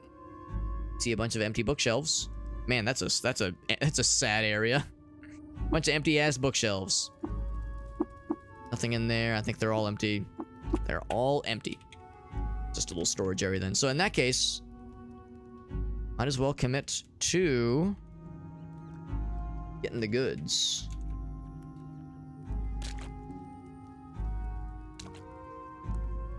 Let's go for this thing. I say let's go ahead and get that dermal insulation, please. Install the goods. I'm thinking that one. I'm thinking Arby's. Ending slaps the shit out of you? Yeah. Oh yeah, I have... There's no way to prepare myself for what the ending of this game is going to be. There's no way to prepare myself for what the mid-game of this game is going to be. Because Golgotha is on my horizon, which scares the dick out of me. Scares the dick right out of my ass. And let's be real, my willpower has a -1 modifier. My ego has a -1 modifier. That means that any... what's the word I'm looking for? Psychic attacks are gonna turn me into a fine paste very quickly. So it's like I know I've got some glaring weaknesses. Some glaring weaknesses. Insufficient license points. Upgrade the license. License tier. Points used. Oh, I understand. So I need more points. And points are calculated by...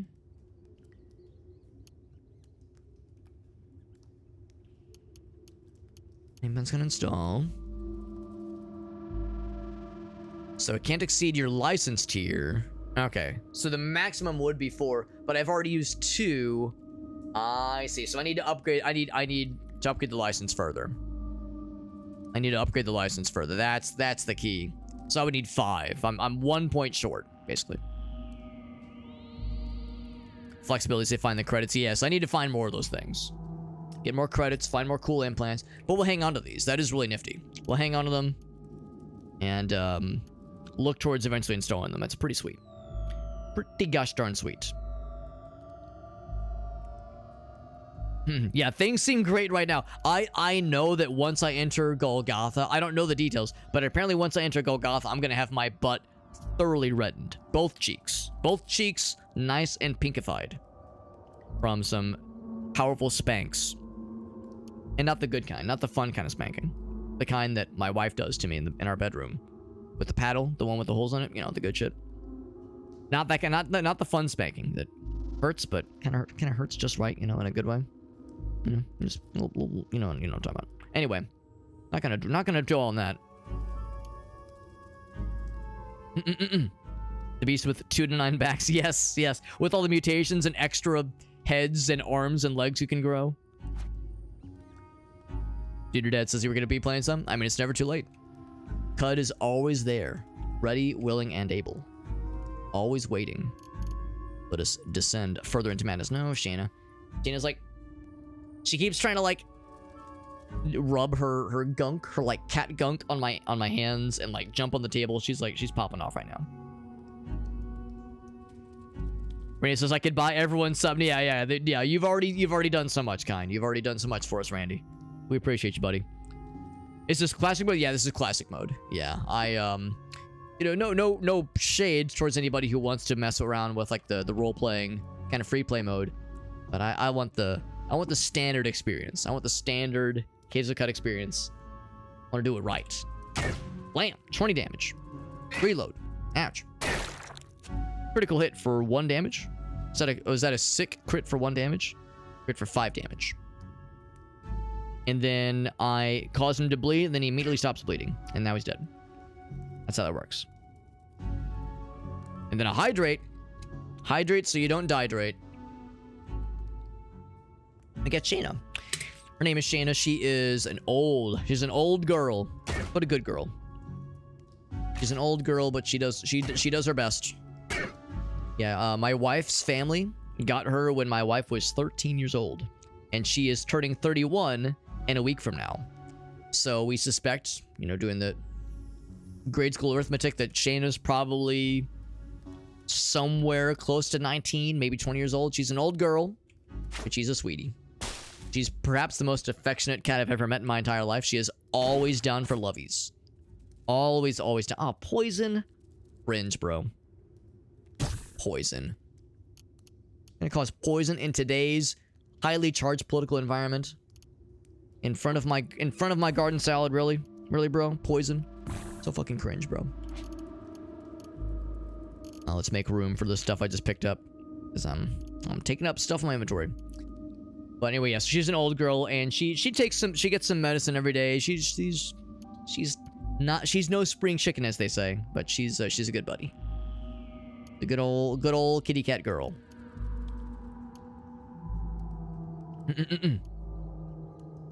Recommend roleplay mode? You're probably not wrong, like Onish, until I like really prove myself and get good. Roleplay mode probably is a smarter choice, but I don't know. For me, like, going in on the like more or less proper experience.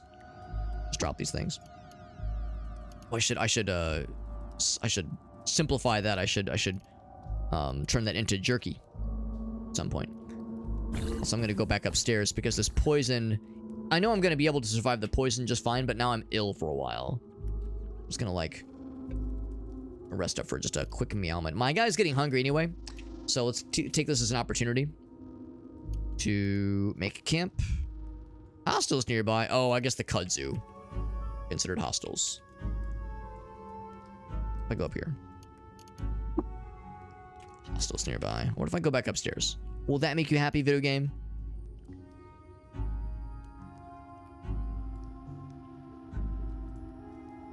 Whoops. Sure. Light that shit up. Bloop. And then go ahead and preserve some fresh stuff. Boar meat, there we go. And you know what? I'm inspired, so I can make a new recipe, a brand new recipe. But yeah, to your point though, like Onish, yeah, it's good to like fill your brain with knowledge before you go in on like real gamer shit. But I don't know, I kind of like the spice. I kind of like the tension that comes with doing what we're doing right now. But you're probably not wrong, the Licanish. I know how this is gonna eventually end. I wasn't born yesterday. There's so much I don't know and so much I'm still learning. I know I'm destined for some questionable situations. Let's go for honey. And let's see. Let's do some kind of meat. Bear jerky sounds great. Honey and bear. Honey and bear, I think it's a good combination. And then something kind of weird. Maybe the spark tick plasma. Maybe the star apple jam. Let's do... And what's that one do? We do the vine wafer sheaf. The plasma stuff. Make us a new recipe. Honey, bear jerky, and spark tick plasma. We eat the meal. Let's choose what we get from it. RP mode is still pretty tough. Oh, okay. I always assumed RP mode was like a lot easier. But it's still pretty tough though.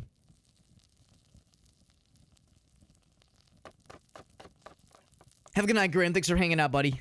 Yeah, it is getting kind of late. I'll probably have to wrap up in a little bit myself, honestly. Morrowind's post-apocalyptic cousin. Oh, interesting. I do love me some Morrowind. So that does interest me, Leconish. I see what you mean, though. It allows you to restore. Yeah. So like it's still hard, but the tension is not as rough. That is pretty cool, though. Yeah, Morrowind mentioned. That's right. That's the thing. Yeah, I kind of like the roguelike mode. I like the idea if the character dies, we have like a new fresh opportunity. Now, granted, that was easy to say earlier when I would die at level 1 or level 2. Dying at level 13 would definitely sting. would definitely sting. Wander mode, yeah. Maybe that's what I was thinking, though. Zero differences difficulty-wise. Right. It's the ability to save and load, that kind of thing. That makes sense. The +3 to saves versus disease is probably a good idea. I should probably just go for this one. Resistance is cool. You deal electric damage, which we don't really do. Let's go with this one. Big Spanky's pancake with meat, honey, and stuffed plasma. Delicious. Yeah, it's been made clear to me that there's going to be a situation in our future, not too far from now, where we will want the ability to resist diseases. We're going to want to seek out. We're going to want to seek out recipes, if possible, that allow us to resist diseases. I don't know what it entails, but it's something that I've kind of picked up on. So so when I saw that recipe, I guess because of the honey, I guess honey gives that as an option. Things with honey allow you to potentially potentially have an easier time resisting diseases, which is nice. Our felt dream did not quit until long after sunset, when the mist die down the well of gravity. Yep. Incredibly incomprehensible and not at all useful information at all. Very good. My guy is thirsty. Whoops, wrong button. So I'll take a drink. A drinky drink. Quenched.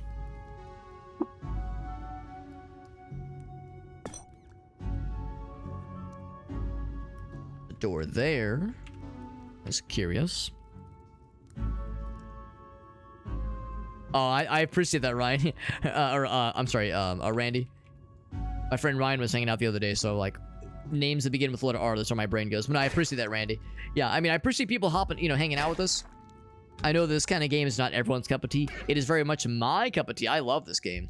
But I know it is, let's be real, it's not much to look at with this game. That's where the horse came from, I think. The horse fella. This game is not much to look at, and unless you've played it before, it's probably kind of dry to watch, honestly. Or unless you play a lot of other kinds of traditional roguelikes.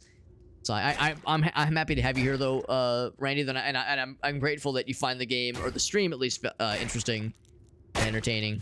Because yeah, I blame nobody for seeing this game and being like, I don't know if it's my cup of tea, because it's probably not for everybody. I enjoy the hell out of it. And it brings me a lot of joy to play it. Yeah, I blame nobody if it's maybe not their favoriteest of video games in the whole wide world. Just share out that guy. Off his Alyssum frame is what this one is. Hold on. I always like to look. I know better than to think it's gonna have anything interesting or amazing, but every once in a while we'll get something weird. Then, the chill from his bones, for even in the meantime. Yep. And so then it just cuts off. What a cliffhanger. Fourth by its creator. This one says, we were close. And then deceit at a local thief. This one says, greetings, I am Shava, and I know that's not mine. Because he's a thief, you see. And he's going to acquire the thing that is not his. Because he's a thief. Seedlings, get out of here. Get the fuck out of here. Says there's some freaky shit out there, Alex. I can only imagine. Honor RP mode. Right. If you die, you legit restart. Yeah, don't save scum, basically. No save scumming. But if there was something that fucked you up, right. If there was something where it's like, oh shit, I legit didn't know about the thing, or there was a mechanic I wasn't aware of, or I pressed the wrong button and I activated the wrong thing when I didn't mean to. It's a get out of like a unpleasant, maybe not unfair, but an unpleasant situation for free kind of thing you can play. Use a liquid. Ah, very nice. Turned you into a murder machine. Yeah, I mean, we've seen, what was it? The, oh crap, I can't remember what it's called. We found a vial of something. A vial of, like, nitroglycerin. We found, like, a vial of nitroglycerin that's back at Joppa in one of the, in a basket that I've stored, that I'm using for storage. We have the Hulk honey. We got the Uberstrom, Ubernastrom. So if I could like turn these into, if I could learn the recipe to make these and just fucking shoot up every 5 seconds and Hulk out and rip the dick off of every bad guy I could find in the whole world, you best believe I would abuse the shit out of that. So I don't know if it's quite what you were describing necessarily, but that's like the goal. Well, maybe not the goal, but a goal I would like to strive towards. To have just a bajillion crazy, overpowered Hulkinations. Gotta reload. Hulkinizations that I could use with those salves, and of course that would help with that port. That port's cybernetic enhancement, intravenous port, where like the injections would last longer, get more bang for my buck.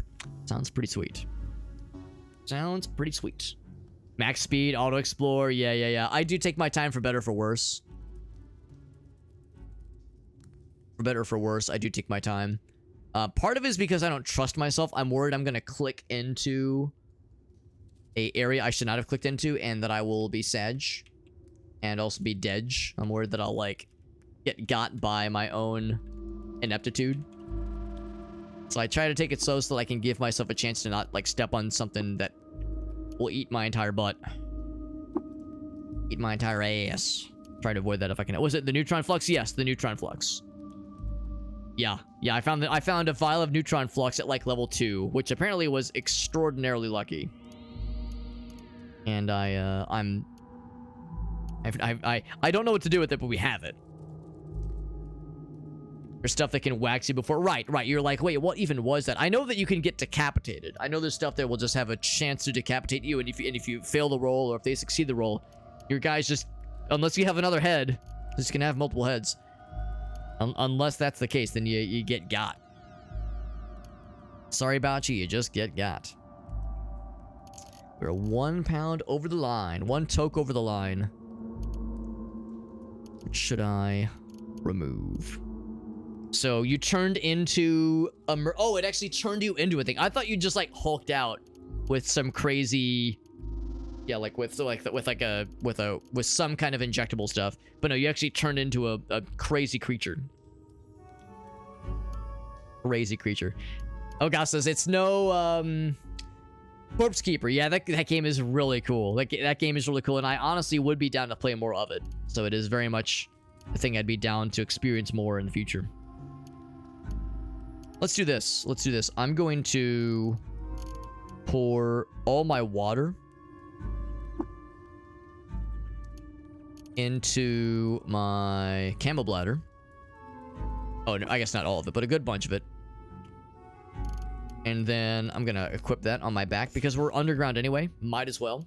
That opens up a bunch of storage capacity, carrying capacity. We're underground anyway, so I couldn't fly here if I wanted to. Just a hand axe. Hand axe on the table. Go around. Oh, fuck. I'm trying to avoid fighting these guys if I can help it, just because they can rust your shit, obviously.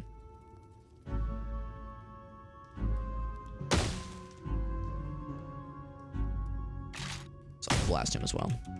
So I kind of had a feeling, but figured I'd check. The odd chance there was something up there. This fucking guy. Who invited this guy to the party? You still have the flux? You should try cooking with it. I'm scared. Well, also I'm like not sure what to do with it because I don't know what it does. I'm assuming it's well, actually no, I'm not assuming. I know for sure it's like insanely valuable. So we could cook with it. My guy's really good at cooking. But yeah, I have no idea what to do with it or what I should do with it. Maybe that's the answer. Maybe cooking is something. It was a permanent transformation. That's awesome. The thing you experienced. So cook with it, but do not drink it straight. Yeah, I'm assuming it... Well, doesn't the description say something along the lines of it would, like, open up a black hole or some shit? Something impossible and terrifying. So, yes, I very much have a vested interest in not just drinking that straight. And I think it's also why I was dubious when it came to cooking with it, because I was like, I have no idea what this is going to cause to have happen. What this will cause to happen to a unsuspecting hobbit. 200 hammers and axes. Pretty cool.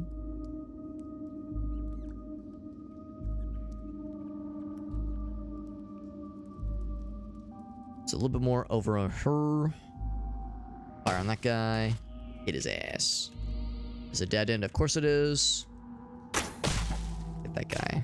Another seedling. Cringe, bro. Trying to shoot seeds at me.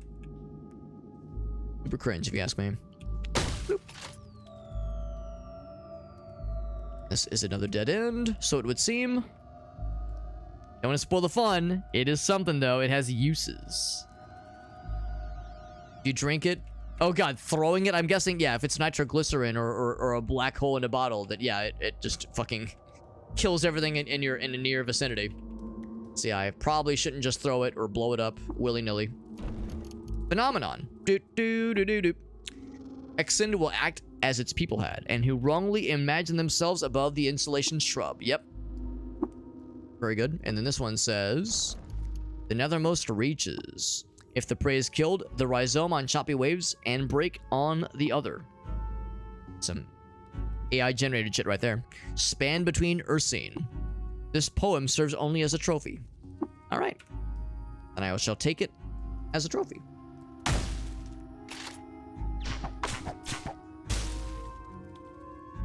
That guy. Empty table. How did this guy even get here? He's slimy and bloody. And bleeding and bleeding and bleeding. But a megaton nitroglycerin shit. Yep. But cooking will do something else. Also, we leveled. That was a quick level, relatively speaking. We got that better inspiration. Very nice. Slimy, brackish blood. Just the way I like it. Just the way I like it. Let us descend. Let us descend. Oh, my guy is thirsty. My guy is parched.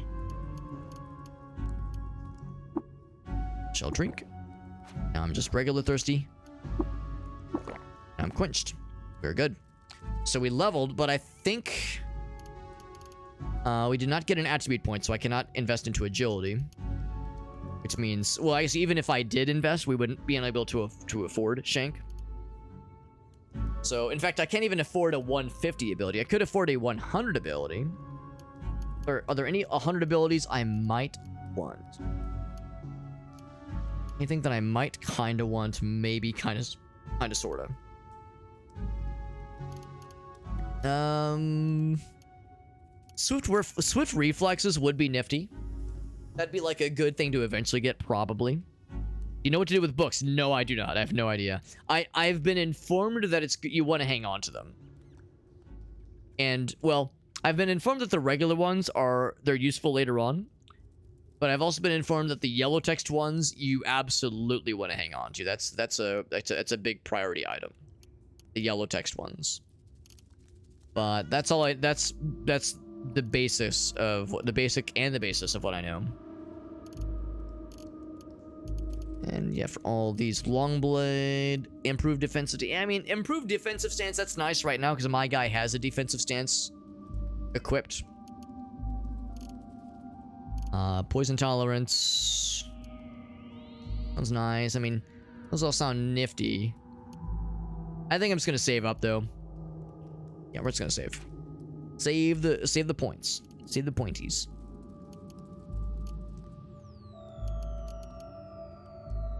Yeah, because if I look at these guys, yeah, I have defensive stance on right now, I think.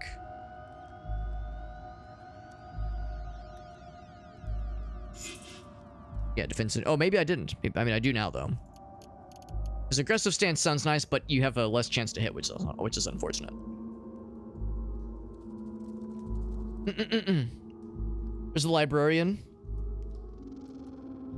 You know what? That sounds familiar, actually, Lekonesh. Yeah, I wouldn't count that as a spoiler because I think I've heard that before. Well, I guess it's a spoiler, but it's something that's I've already been informed of. Ouch. So yeah, that is good intel. That is good to know. I shot that sandstone really good, didn't I? Probably because of the hard corner. So yeah, so it is worth hanging on to the books for sure, and I'm guessing the regular books and the yellow text books. So both for sure. I found some fresh water. Can I collect it? Probably not all of it though, because that does overburden me.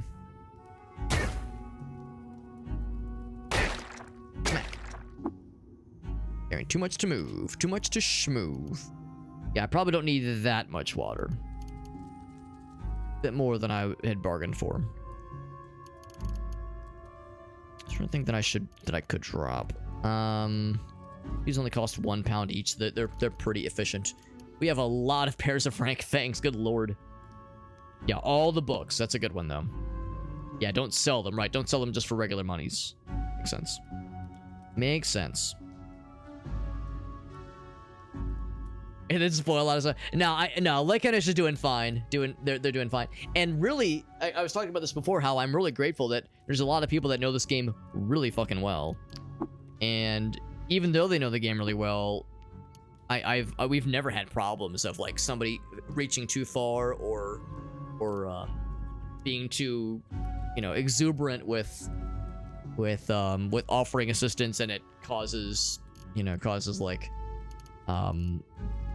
it spoils something that was maybe not to have been, something that shouldn't have been spoiled, or cause some sort of rift. That really hasn't happened at all.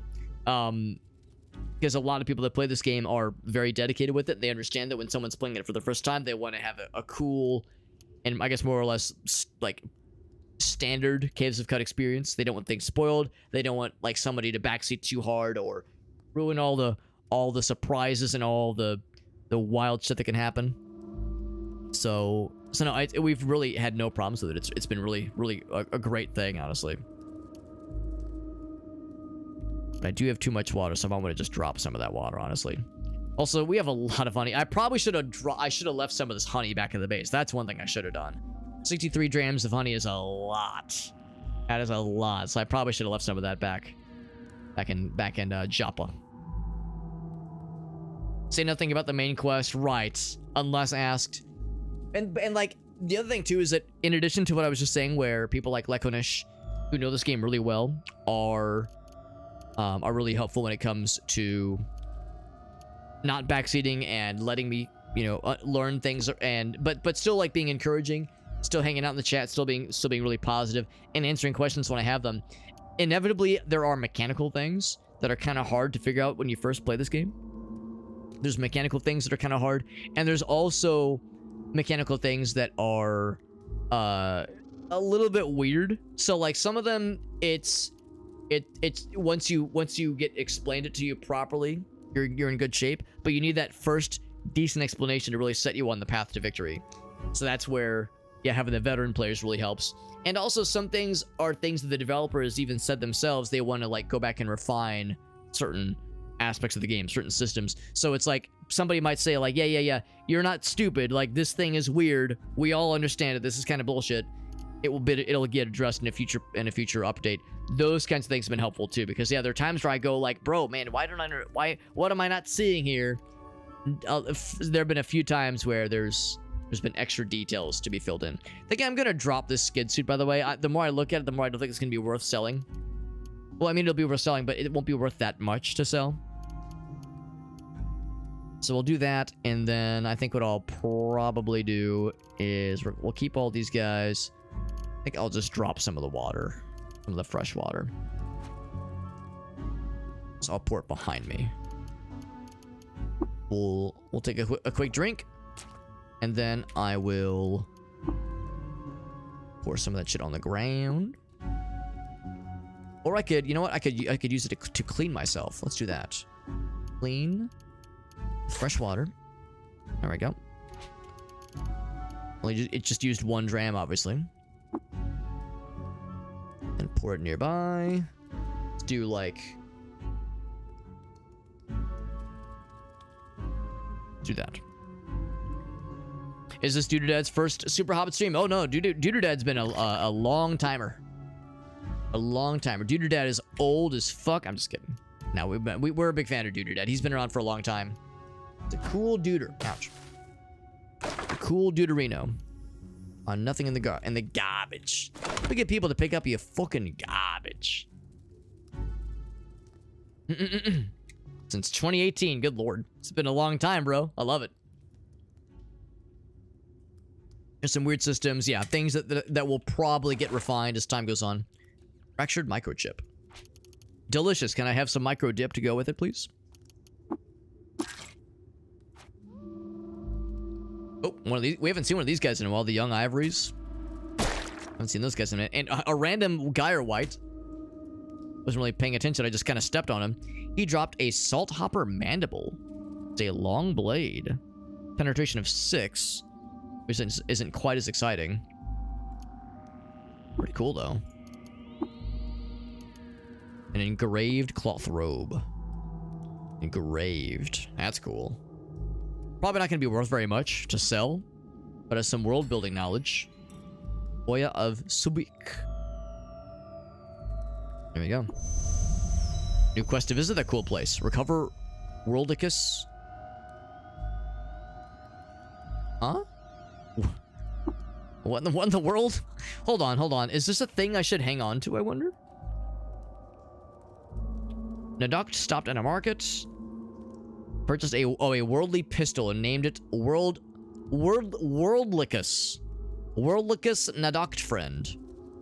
But then he lost it to a local thief. It's a pistol. This just told us about the quest. Interesting. Worldlicus. You ever just lick the world? You ever lick the world's icus? See what happens? Just see what happens, man? Sub for over 5 years. It's amazing, Whale. You're one of our longest subs. So is Ogasa, who's also been around since 2018. Long time, man. Long time. Multi-arms, multi-weapon fighting. I'm glad it's better now, yeah, because it's been pretty good, honestly. It's been pretty easy and pretty simple to follow with how it is with how it works now. Oh, big stretch. Oh. The Morrowind streams back in the day, they were good times, man. It's a game I want to stream more of it, honestly. There's more Morrowind in my future. More Morrowind streams in my future.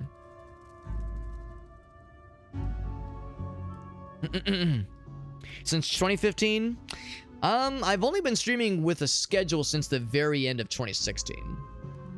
I mean, there are some people that followed before 2016, but that was when I streamed like once every like several months. So I was much more infrequent at that time. Right? Yeah. So we don't need the robe. It seems like robes aren't really worth very much on their own, and extra modifiers like engraved or painted doesn't really make them worth much more. So I figure I'm not gonna bother with hanging on to it just because it's kind of heavy relative to its sell value. But yeah, I can at least just leave it for now, though. Was there another hydrate? So I don't dehydrate? Let us enjoy the hydration. Delicious. Thank you for the hydration. I've never felt more gooder. It's a Salt Hopper Mandible, so the penetration isn't nearly as good. 1 to D10 is pretty cool, and it has a better strength cap. But I think the penetration is the key here. Well, I mean, as I'm looking at it. So it has a greater maximum damage capacity. And of course we have the strength of 2. Strength bonus of 2, that is. But yeah, I think the way it is going to shake out is that the fly set is probably still the stronger choice here. 6 versus 9. So I'll go and drop this one then. And we have a lot of fangs to sell, probably more than I should.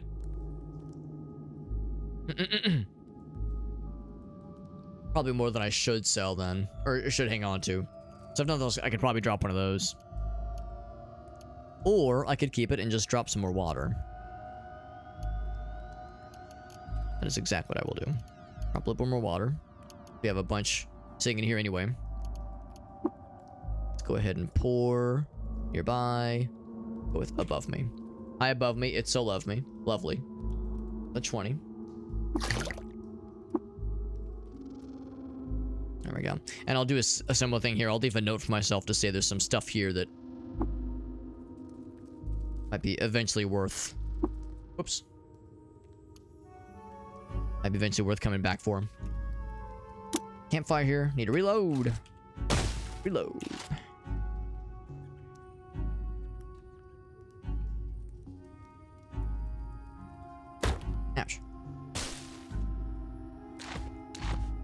What else there? It's cool though, the salt hopper mandible. I've never seen those before. I mean, we've seen salt hoppers. They are, they are at this level not so scary, but back in the day they were scary. Back when we were early level, that was a very scary thing to find, to fight rather. I've never seen them drop a mandible as a weapon though. So that is pretty sweet. Oh shit. Stuck. Some more books. Wills of Other, first edition. It says, oh, it's a big one. I'm not gonna read that all out loud.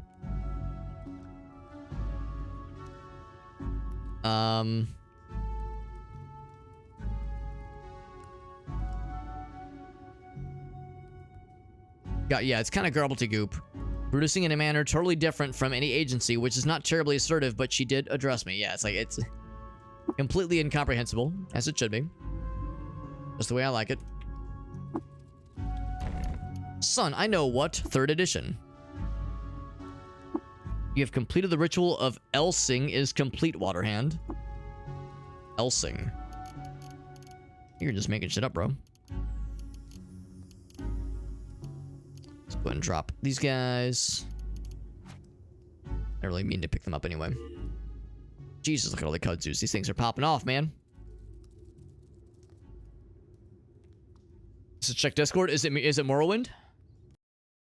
Check Discord. Game discussion, probably. Oh, Shockfire's been playing Magic the Gathering. Oh boy. He says, I still got it, baby. He's playing. Yeah, I can see the thumbnail. He's playing some Morrowind. There it is. Popping off on some Morrowind times. It's a good game. In my extremely biased opinion, it's my favorite Elder Scrolls game. You thought I was going to say it's the best. It's my favorite Elder Scrolls game. Is it the best? I wouldn't say it's the best necessarily. The one I like the most, and that's what matters. Oh, because I picked up the kudzu stem. It's like, I don't want it though. Oh, here, I'll just eat it. Nom nom nom nom nom. Sated and tumescent. Delicious. Another statue. Some more histories of the Sultan. Sultans, even. Squeeze by. Oh, I cannot. I have to go all the way around. Which means it's time to kill these fellas.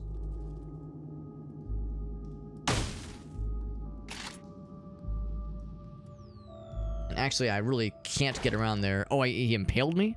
How did I get impaled? Oh, I stepped on this fucking thing. That's why. Things are not nice. That made me bleed for a little bit. But I eventually stopped bleeding, so we're fine. We're okay. It's your favorite game of all time? It's definitely in my top 10, for sure. Definitely in my top 10. Of all time.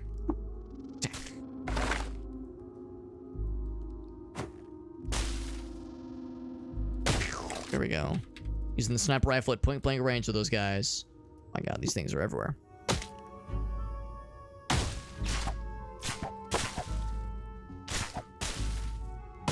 What did it say about the Amaspian folk? Okay, I was wondering if they were trying to say that they like me even less now. As I keep killing their buddies, making them sad. Oh, I slid. Yes. Yeah, I think it was Ogasso, Whale, that showed us that video. The narrated AFSCME asks me video. We got people to pick up your fucking garbage. The at the end he's like, ask me, American Federation for fuck, I don't know what the fuck that shit means. The union that works for you. With the delightful East Coast accent that makes me happy every time I hear it. Oh shit, there, yeah, break that shit. And another one. Bam. Critical hit. Yeah, fuck that wall up. There was nothing there, but it made me feel cool. Made me feel big and strong. If nothing else, I might need to break down another wall. Actually, that won't be necessary. That won't be necessary. What the fuck? Oh, I picked up more. I picked up more fresh water. I didn't want the fresh water. I don't want it. You can't make me have it.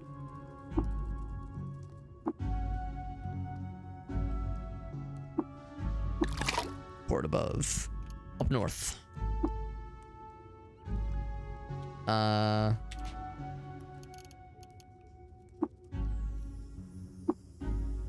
on. Was there something else I picked up that I didn't mean to? Yes.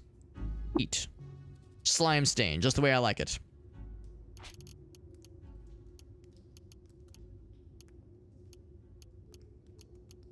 Anything beyond that is unnecessary. Gonna pour a little bit more out then. A little bit more out for our homies.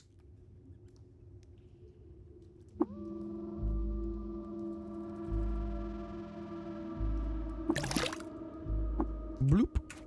Satisfying gloop noises.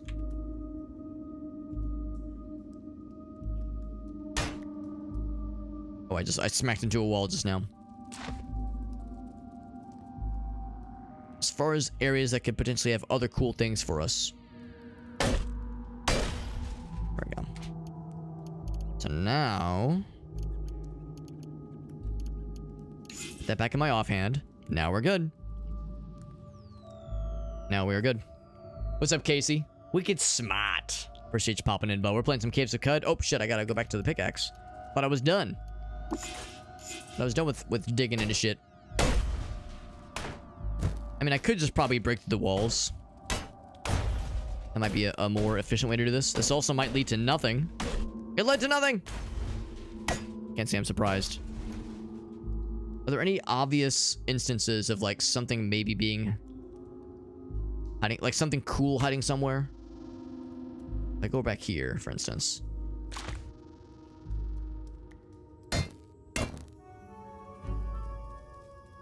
Here, let's do this. It makes a difference.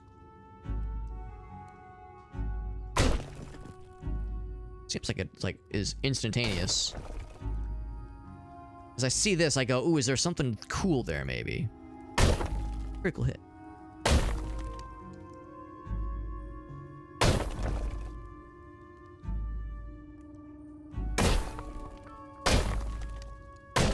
Digging through walls. Yeah, I think it's nothing. Okay, yeah, I was thinking maybe there was something over there, but I think I'm getting nowhere fast. That's okay. Smaller floor. Oh, is that the bottom? I think we hit rock bottom, boys and girls. The Boston accent, yeah. It's a fun voice. It's a fun voice. It's a fun accent that I hear. I know the one I hear in videos like that is like a very exaggerated cartoonish voice, but it makes me happy. That's all that matters. That's all that matters, right? Is making me happy, making the streamer happy. That's all that matters, right? It's all about me. Make a red guard or a high elf to exploit. I mean, alchemy in Morrowind is the most exploitable bullshit, and I say that lovingly. It is enjoyable, exploitable bullshit, but it is very silly. Which is to say, it's probably the most powerful. So that's, I think, what most of the pros would recommend is going all in on the bullshit. Going all in on the exploitable bullshit, because it is very fun. Elgasus says, but I thought it was about me, Alex. No, we're doing the good though, Case. This game continues to be a lot of fun. I mean, we were saying earlier, how I've got like a whopping 33 hours in this game. So there's plenty I've yet to learn. I've got a long ways to go with proving myself in the world of Cud, in the world of Caves of Cud, but its game continues to make me very happy. It's a very good game. Really happy to be playing it. And there's so much more that awaits me, and it's all exciting and a little bit terrifying, honestly. By the way, I never did poke my head into this thing. What exactly is this? I'm gonna examine the bizarre contraption. It is the Dulitum Milk Gate. Well, I've always wanted to milk some Dulitums. Capacitor is drained. Did I recharge it? It would take 66 A bits. Alright, well, I'm a little bit short.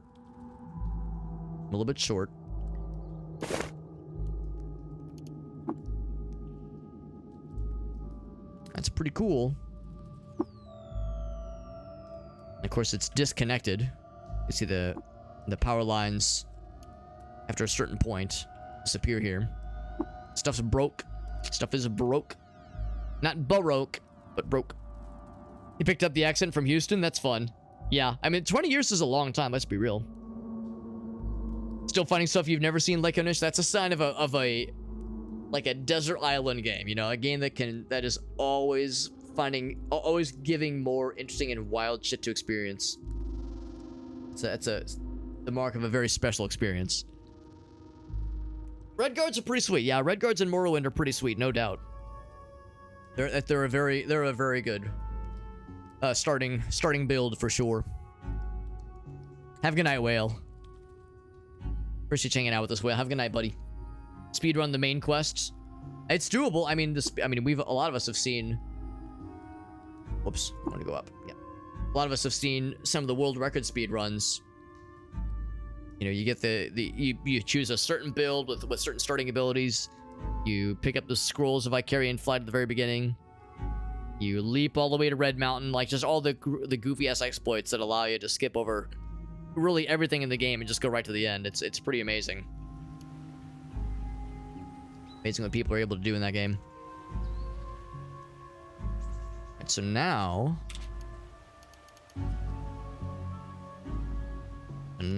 if I say, I click this guy and say insert, there was a, what was it called?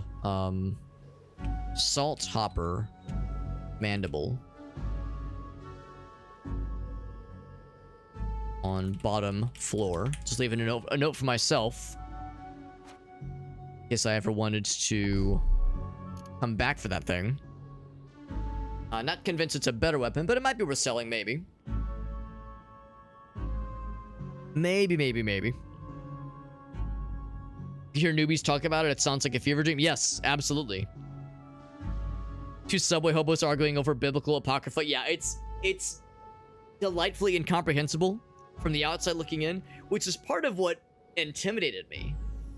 That was part of what I found intimidating when I first heard about the game, when I first saw it. I was concerned that, like, I was like, I'm not sure if I've got the juice to play the game, because I played a little bit of Cataclysm, Dark Days Ahead.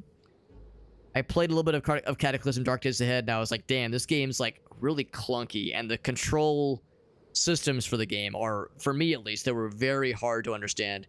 I played Cataclysm for, like, 8 hours or so across 2 sessions, and after all that time, I was like, I still don't fucking get this game. Like, the control scheme is just very hard to understand, for me at least. Maybe for somebody who had played a lot of other traditional roguelikes, it wouldn't be too bad. But for my scrungy ass, I was struggling for sure. But I mean, it was still cool. I appreciated it for what it was, for what it is, and for what it was. But yeah, it was a lot though. It was a lot, and I was like, yeah, I'm not sure if I've got the juice. And I would see this game played, and of course, it kind of vaguely resembles Dwarf Fortress Adventure Mode, which of course Dwarf Fortress is known as another game that is not at all shy. Oh, it looks like it's out of the juice.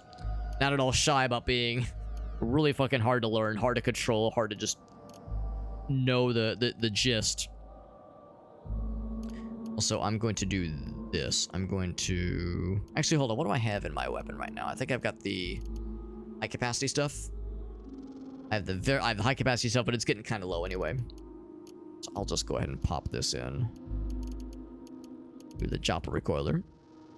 Place cell. The full one. And activate!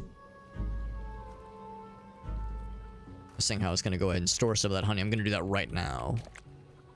Probably even sell a bunch of that honey if I wanted to. If I wanted to keep that as something to... For future reference. Or not even for future reference, but use it to barter, maybe. So 63 grams of honey, that's a lot. That's a lot of honey. Pour that into water skin. Let's pour like 40. Do 43. I have 20 grams of honey left. And for now, I'll just store this separately. But I might want to come back for that and sell it at some point. Just as a bartering chip. Store these for now. The books that we're finding.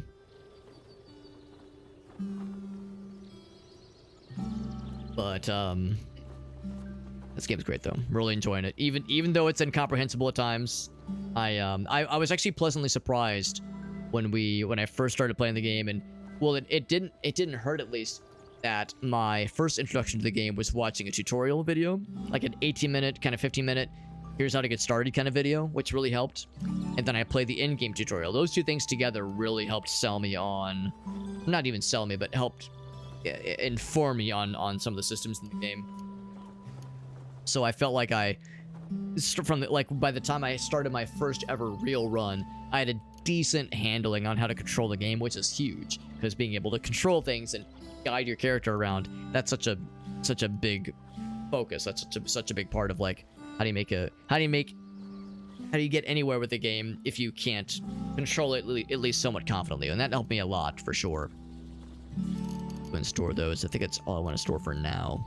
In fact, let's go ahead and take a look at Argive's shop as well as the Droman. They might have some good stuff for us, since it's been a while since we've been here. Let's trade. Nothing new. He's got nuclear cells still. Oh, by the way, I need to switch back to my other helmet. It makes me more agreeable. Makes them like me more. It is, oh, and the mechanical wings as well. Boop. No worm skull. It gives us that ego boost. Love it. Does he have anything cool? There's some artifacts, which is nice. Bunch of stuff I sold him earlier, including a bajillion rank fangs. Bunch of other shit I sold him. Yeah, nothing really else. There's the cider I gave him. So, like, yeah, watching a beginning guide, yeah, it's really helpful. It's really helpful, especially when it's a guide that's meant for new players, and it doesn't explain everything, right? It's like it gives you like a decent summary. Here's a couple of things. Here's some things that are good to know. Here's some things that maybe the game doesn't do the best job of telling you about. And then kind of set you on your own. It's like, all right, you know, we've given you enough to get started, but we're not like holding your hand the whole time. I think that's really helpful. So, like, it gives you enough to be dangerous, but you're still encouraged to go off on your own and get a little weird with it. It's really nice. It's a good balance to maintain, I think.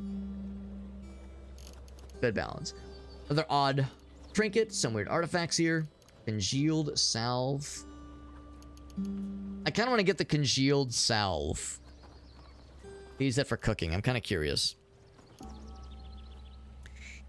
Nothing else here really all that exciting, although he does have some nuggets. So if nothing else, we could sell a bunch of some stuff and get that. So I will hang on to most things. But I will sell that guy for one thing. And then we have some daggers, which are pretty valuable. For being as light as they are, they're quite valuable. Here's a billion rank things. You know, I'm kind of disappointed the rank things. Oh, never mind. They are crazy valuable. Never mind. I was about to say, damn, all this for only 16? No, it's 1680 per pair of fangs. So it's extraordinary. I might want to hang on to that longsword. Or maybe I'll stash it. For one thing, we have a lot more than I thought we would. Box of crayons. Yeah, we have more than I thought we would. So, even if I get all of this, that's pretty darn good.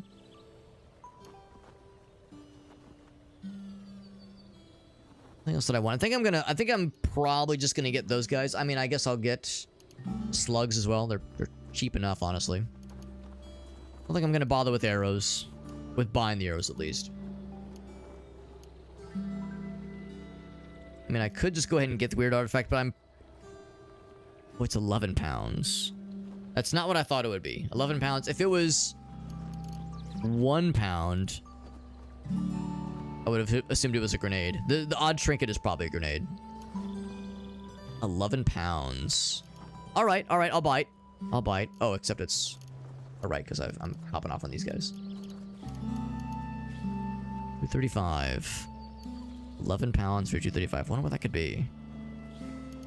The one way to find out. beyond hammered. Yeah, yeah. It's Saturday night. It's Saturday night, and that's a good time for it. I wouldn't be able to type. Yeah, that's what I've heard from some folks, where it's like there's limitations on motor skills beyond a certain point. Motorboating skills. That longsword. I don't know. Maybe I should just go and sell it. Maybe I should just go ahead and rid myself of it, because I think we've pretty confidently determined that those extra 2 rolls with penetration are not worth the +2 damage we get, since we have a 2 to strength, bonus to strength. Maybe I could try a little bit more in the field to see how the numbers shake out, but I feel like we already gave it a fair shake.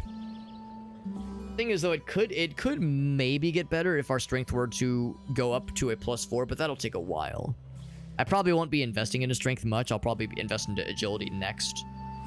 There's a lot of cool things happen with agility 27. Also, I just realized I have 15 pounds of witchwood bark. We definitely don't need that. We don't need half that, honestly. So I'll hang on to that for now. Yeah, I think we'll just make this transaction happen. I could even go with that. Well, no, we might as well. It's cheap enough. That's just a few drams of water for all the lead slugs. I've been going through those lead slugs pretty well. Not crazy well, but well enough. Well, I say that I still can. This will bring me up to 1700. 11 drams, make it so. All right. Now I'm sitting down on like a little floor cushion, which is one thing, but if I sit down on a metal folding chair, I'll feel even more cool. Little folding chair, sit down. Let's really contemplate this 11-pound cool thing. What's it gonna be? Flaming two-handed carbide battle axe. That's pretty sick. Our guy's not into two-handed fighting, two-handed weaponings. That is pretty cool. That is pretty cool. We have the option to disassemble it, but I can't imagine it would disassemble to anything interesting. In fact, it doesn't even say what it would be, which I guess means it would just be like a metal piece or something. Cut is a moist game, correct. Correct and correct. Yeah, it's a great weapon, but yeah, not when you're multi-weapon fighting. Exactly. That is cool, though. It is cool. I'm kind of curious, how much is it worth? I imagine it's worth a decent bit to sell if I want to sell it back to him or trade with somebody else. Decently valuable. We'll stash it for now. Oh, I can't forget my emotional comfort chair. My emotional support chair. My folding chair that has gotten me through untold numbers of sad and desperate times. Let's pop a couple things into here. Both of these guys. Shazam. Well, no, I said I was gonna experiment more with that guy. Let's store a bunch of the honey. I have a decent bit of water. Decent bit. I don't have need for even half of these things. So let's put 10 of them in. Let's keep 5 of them on me. Get 4 bandages. We'll hang on to... actually, well, I think this one is weightless anyway. Yeah, 0 pounds. Guess I'll store both of them.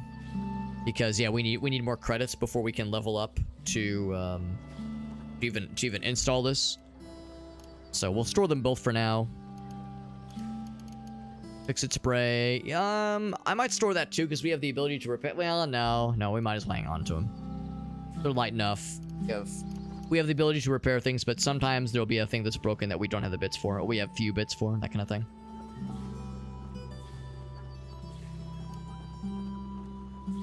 Gotta change the chat color on mobile. Yeah, I'm not sure either. There probably is a text command for it, like a \me. Well, no, that wouldn't be it. You'd have to go to your... I guess you have to go into your account settings. Probably. But yeah, I'm not sure. On mobile, though, it might be a bit easier said than done. I'm not sure if it's worth. There's that neutron flux, by the way. God, look at that value. My God. That neutron flux. Good Lord, I could just die. File of neutron flux. It's such a wild thing to find, man. Wild, wild shit. Use a bit of water, though. Pop those into there. We have quite a bit of capacity now. Yeah, I'm embarrassed that I forgot to store the extra honey that I had. I had 64 drams of honey. I was just lugging around like a dingus. Or 63 drams. It's ridiculous. Ridiculous. Now that we're in the sun, now that we're out in the open, yeah, I wonder if our weapon will start to recharge. In fact, it already has, because it was very low. Now it's regular low. There we go, baby. But you know what? Like I was saying, if nothing else, I should maybe consider experimenting more with this to see how the numbers shake out, because it was like a limited test earlier compared to the Flysa. Maybe it can run with the big dogs. We'll have to compare it apples to apples by using it against the same kinds of bad guys and see what the numbers look like on average. Bits are free weight. They are, which is nice. Yeah, we have a lot of them. Well, we have a lot of A through 1, and we could get more 1s if need be. And we have a handful of 2s and 3s, but yeah, we have a good number of the A through Ds, which is nice. But anyway, though, guys and gals, it's getting late. You can probably tell my energy levels are dipping slightly. Let's go ahead and wrap it up here. Of course, we did not get to Golgotha tonight, nor am I in a huge rush to get to Golgotha necessarily. I can tell you what's likely to happen. What's going on there? Why is it all glowy? That's where we were earlier. The garrisons. Maybe because I left notes. Maybe that's why it's popping off. It's a little bit weird. But yeah, so Golgotha is our next like major destination quest-wise. Granted, we have other quest things we could do. We could skip all of that. I mean, not skip. We could delay. We could delay on that. And start heading towards the 6-day silt. Which is somewhere... I think it might be that one right there. Somewhere northwest.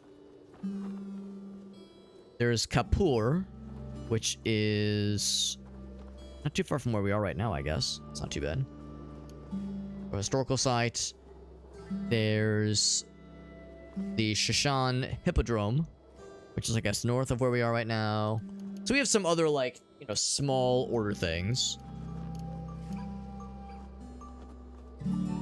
There's a Prismaticus Dashir friend we would eventually maybe find this place.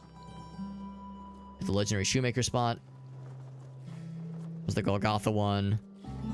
The historical site there. Lots of historical sites we could go towards if we wanted to.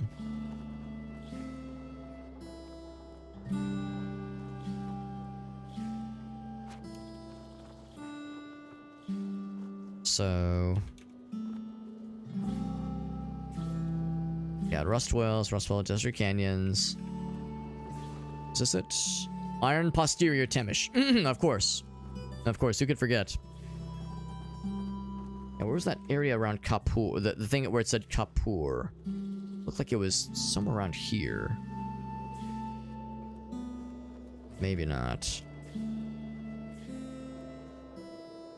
So we've been to the library.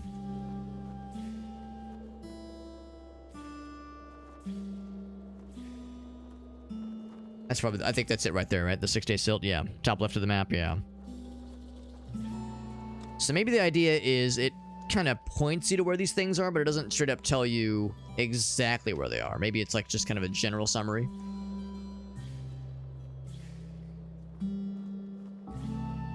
Because yeah, now... we're not really seeing anything with names on them beyond what we've already seen. There's Golgotha. As far as like planning my... because I think the Shana library, that was already there. We already had that on our map. Maybe that's the issue. Maybe if I go into quests... or journal, rather. Maybe that's the issue. So... oh, there's Kapur way out there. Excuse me, way out there. Shoshan Hippodrome, that's pretty out there too. Okay, I think that's the issue. I think it was showing me the quests where I picked the locations where I picked up the quests, not the locations where they're gonna send me. There's Subic. Okay, but yeah, a lot of these are really far out there. We've already done the Chanel Library. Already done that. We've been to the Shoemaker. Oh well, not that there's a quest associated with it, but we've been there. Okay. So that might just be it then. Maybe the key is yes, it's saying that's where we got the quest. We got the quest in the garrisons of Julitum. This thing, so Aura of Subic. It's a historical site. So yeah, the same kind of thing. That's why it was pointing me to that part of the map. I think I understand. That's kind of cool. If you complete the More Than a Willing Spirit quest before you're level 12, it's too late for me because I'm level 13. And you get a certain bonus, and then probably a lesser bonus if you beat it before you get to level 18. Kind of nice. So, Ekabal. Ekabal and... what was the other one? Subic. Those are the two that have, like, fetch quests associated to them. Otherwise, it's just visit the thing. It sounds like...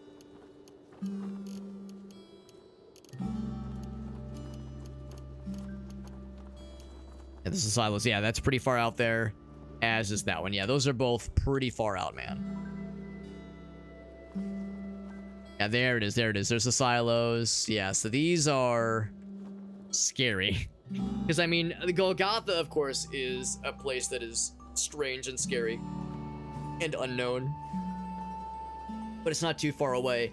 And I've heard that going through the jungles is scary. This is the deep jungle, obviously. Like, I have no idea what to expect out there. So... yeah, next time we play this, which will probably be next Saturday. Well, actually, no, I'm not streaming next Saturday, because that'll be my wife's birthday. Maybe on Sunday. I might stream this on Sunday instead. Maybe sometime during the week. I'll have to look at my schedule opportunities for this week. But next time I play this, I think we're gonna head right to Golgotha. Honestly, I think we're gonna head to Golgotha. We will have to trudge through the jungle. We've never entered a jungle square before. I've never had any jungle encounters. It's scary. I've heard the jungle fucks you real good. Fucks you really good, really weird, real strange, and real scary. So I've heard the jungle is a scary place. I've heard Golgotha is a scary place. I'm scared. I'm all I know is to bring disease-resisting things with you. Which we learned a recipe not too long ago. I don't know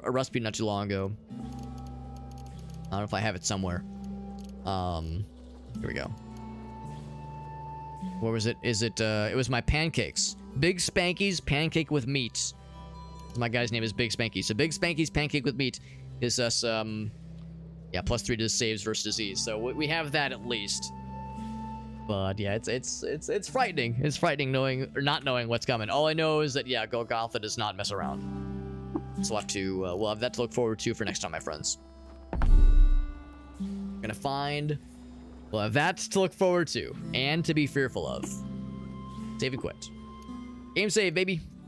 This game continues to be so freaking fun. Dude, Dad says I'm starting a new run after dying at level 20. Yeah, I'm sure losing that level 20 character was a huge bummer. I know how that goes, man. It kind of takes the wind out of your sails. It sucks. It sucks, but I'm glad you're getting back on that horse, dude, Dad. Getting back in that bicycle. Want to do a True Kin? I've heard mutants are crazy. I mean, I know Alias, he has a good mutant run going right now. His guy has like 4 arms and 3 heads. All the crazy shit you can affix when you have multiple arms and multiple limbs and multiple heads, for that matter. It looks amazing. I'm sure my guy is kind of... I mean, I think we've got a decent run going right now, but we don't have anything crazy for cybernetics. And we definitely don't have, like we've got cool combat stuff, but it's not... we don't have, like, a crazy, overpowered, insano build yet. I think we'll eventually get there with cool cybernetics, but we got a ways to go. We got Johnson in the house. What's up, Action Johnson? I appreciate you popping in. Your screen name reminds me of Action Bronson, which is a hip-hop artist I follow. We are wrapping up for the night, though. You can probably tell, well, for those who've been around for a while, you can tell if my energy levels are getting low. If you've never been here and it's your first time watching, you can probably still tell I'm starting to get a little bit eepy. But, we are going to find ourselves a raid target, and I'll be back tomorrow. Probably no Caves of Cud tomorrow. This is a game I like to stream at least once a week. So we'll probably come back with more of this sometime, maybe next weekend, maybe during the week. We'll have to kind of find out.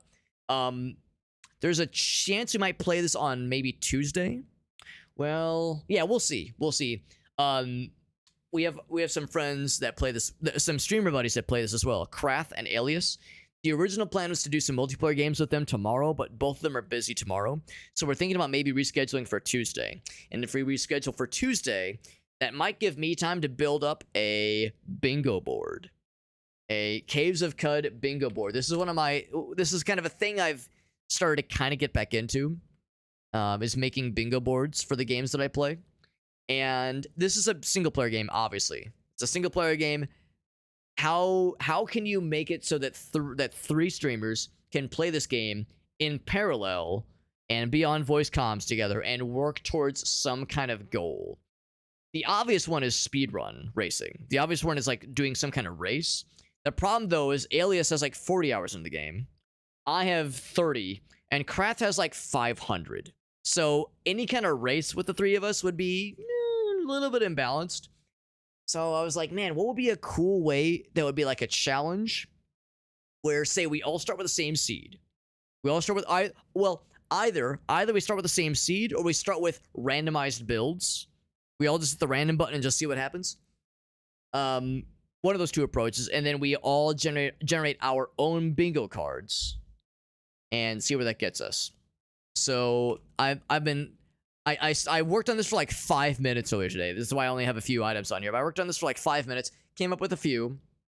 I was thinking of one, I thought of one earlier where it was acquire at least 3 what am I trying to say this? Grenades of at least 3 types.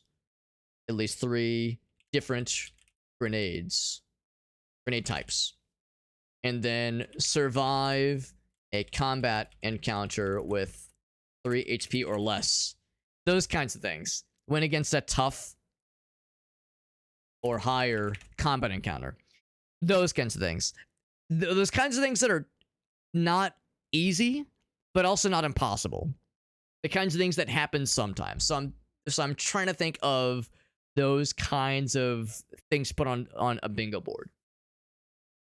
Your dad wants to try it out too. Yeah, I mean, once this bingo board is in a state where I'm like comfortable with it, I'll gladly share it out for anybody else who would want to, to play the game or even stream the game, with something like this. I looked around, by the way. Nobody else on Bingo Baker, at least, has made a Caves of Cud bingo board. So there's an opportunity there that other people might want to use this. This is Bingo Baker, by the way. It's what I use for generating bingo cards. So I'll mention to Alias and Krath, see if they might want to make me mess around with this on Tuesday when we get together for some multiplayer games. If not, there's other stuff we'll play. But I know they've been playing it, because that's the thing. When the game hit its 1.0 release, I started playing it. Krath started playing it again, and then Krath actually gifted the game to Alias. So all 3 of us have been playing this game a lot. Alias in particular has gone into some rabbit holes in this game. So I think I could at least get him in on this. So we'll see. So we might be playing more of this on Tuesday, but we'll be starting new characters, obviously, for that experience. So that's kind of a separate deal. But yeah, good stuff, though. Good stuff. So I'll be working on this kind of off stream over the next day or two. And then, yeah, like I said, we'll come Tuesday. We'll see if we can pull a little something. Little something. We'll see. We'll see. I'll be back tomorrow, though. The plan is to stream Sulfur tomorrow. Sulfur is a roguelite. It's a roguelite. L-I-T-E. Roguelite. Single player extraction shooter, I think is how it's been described to me. It looks really cool.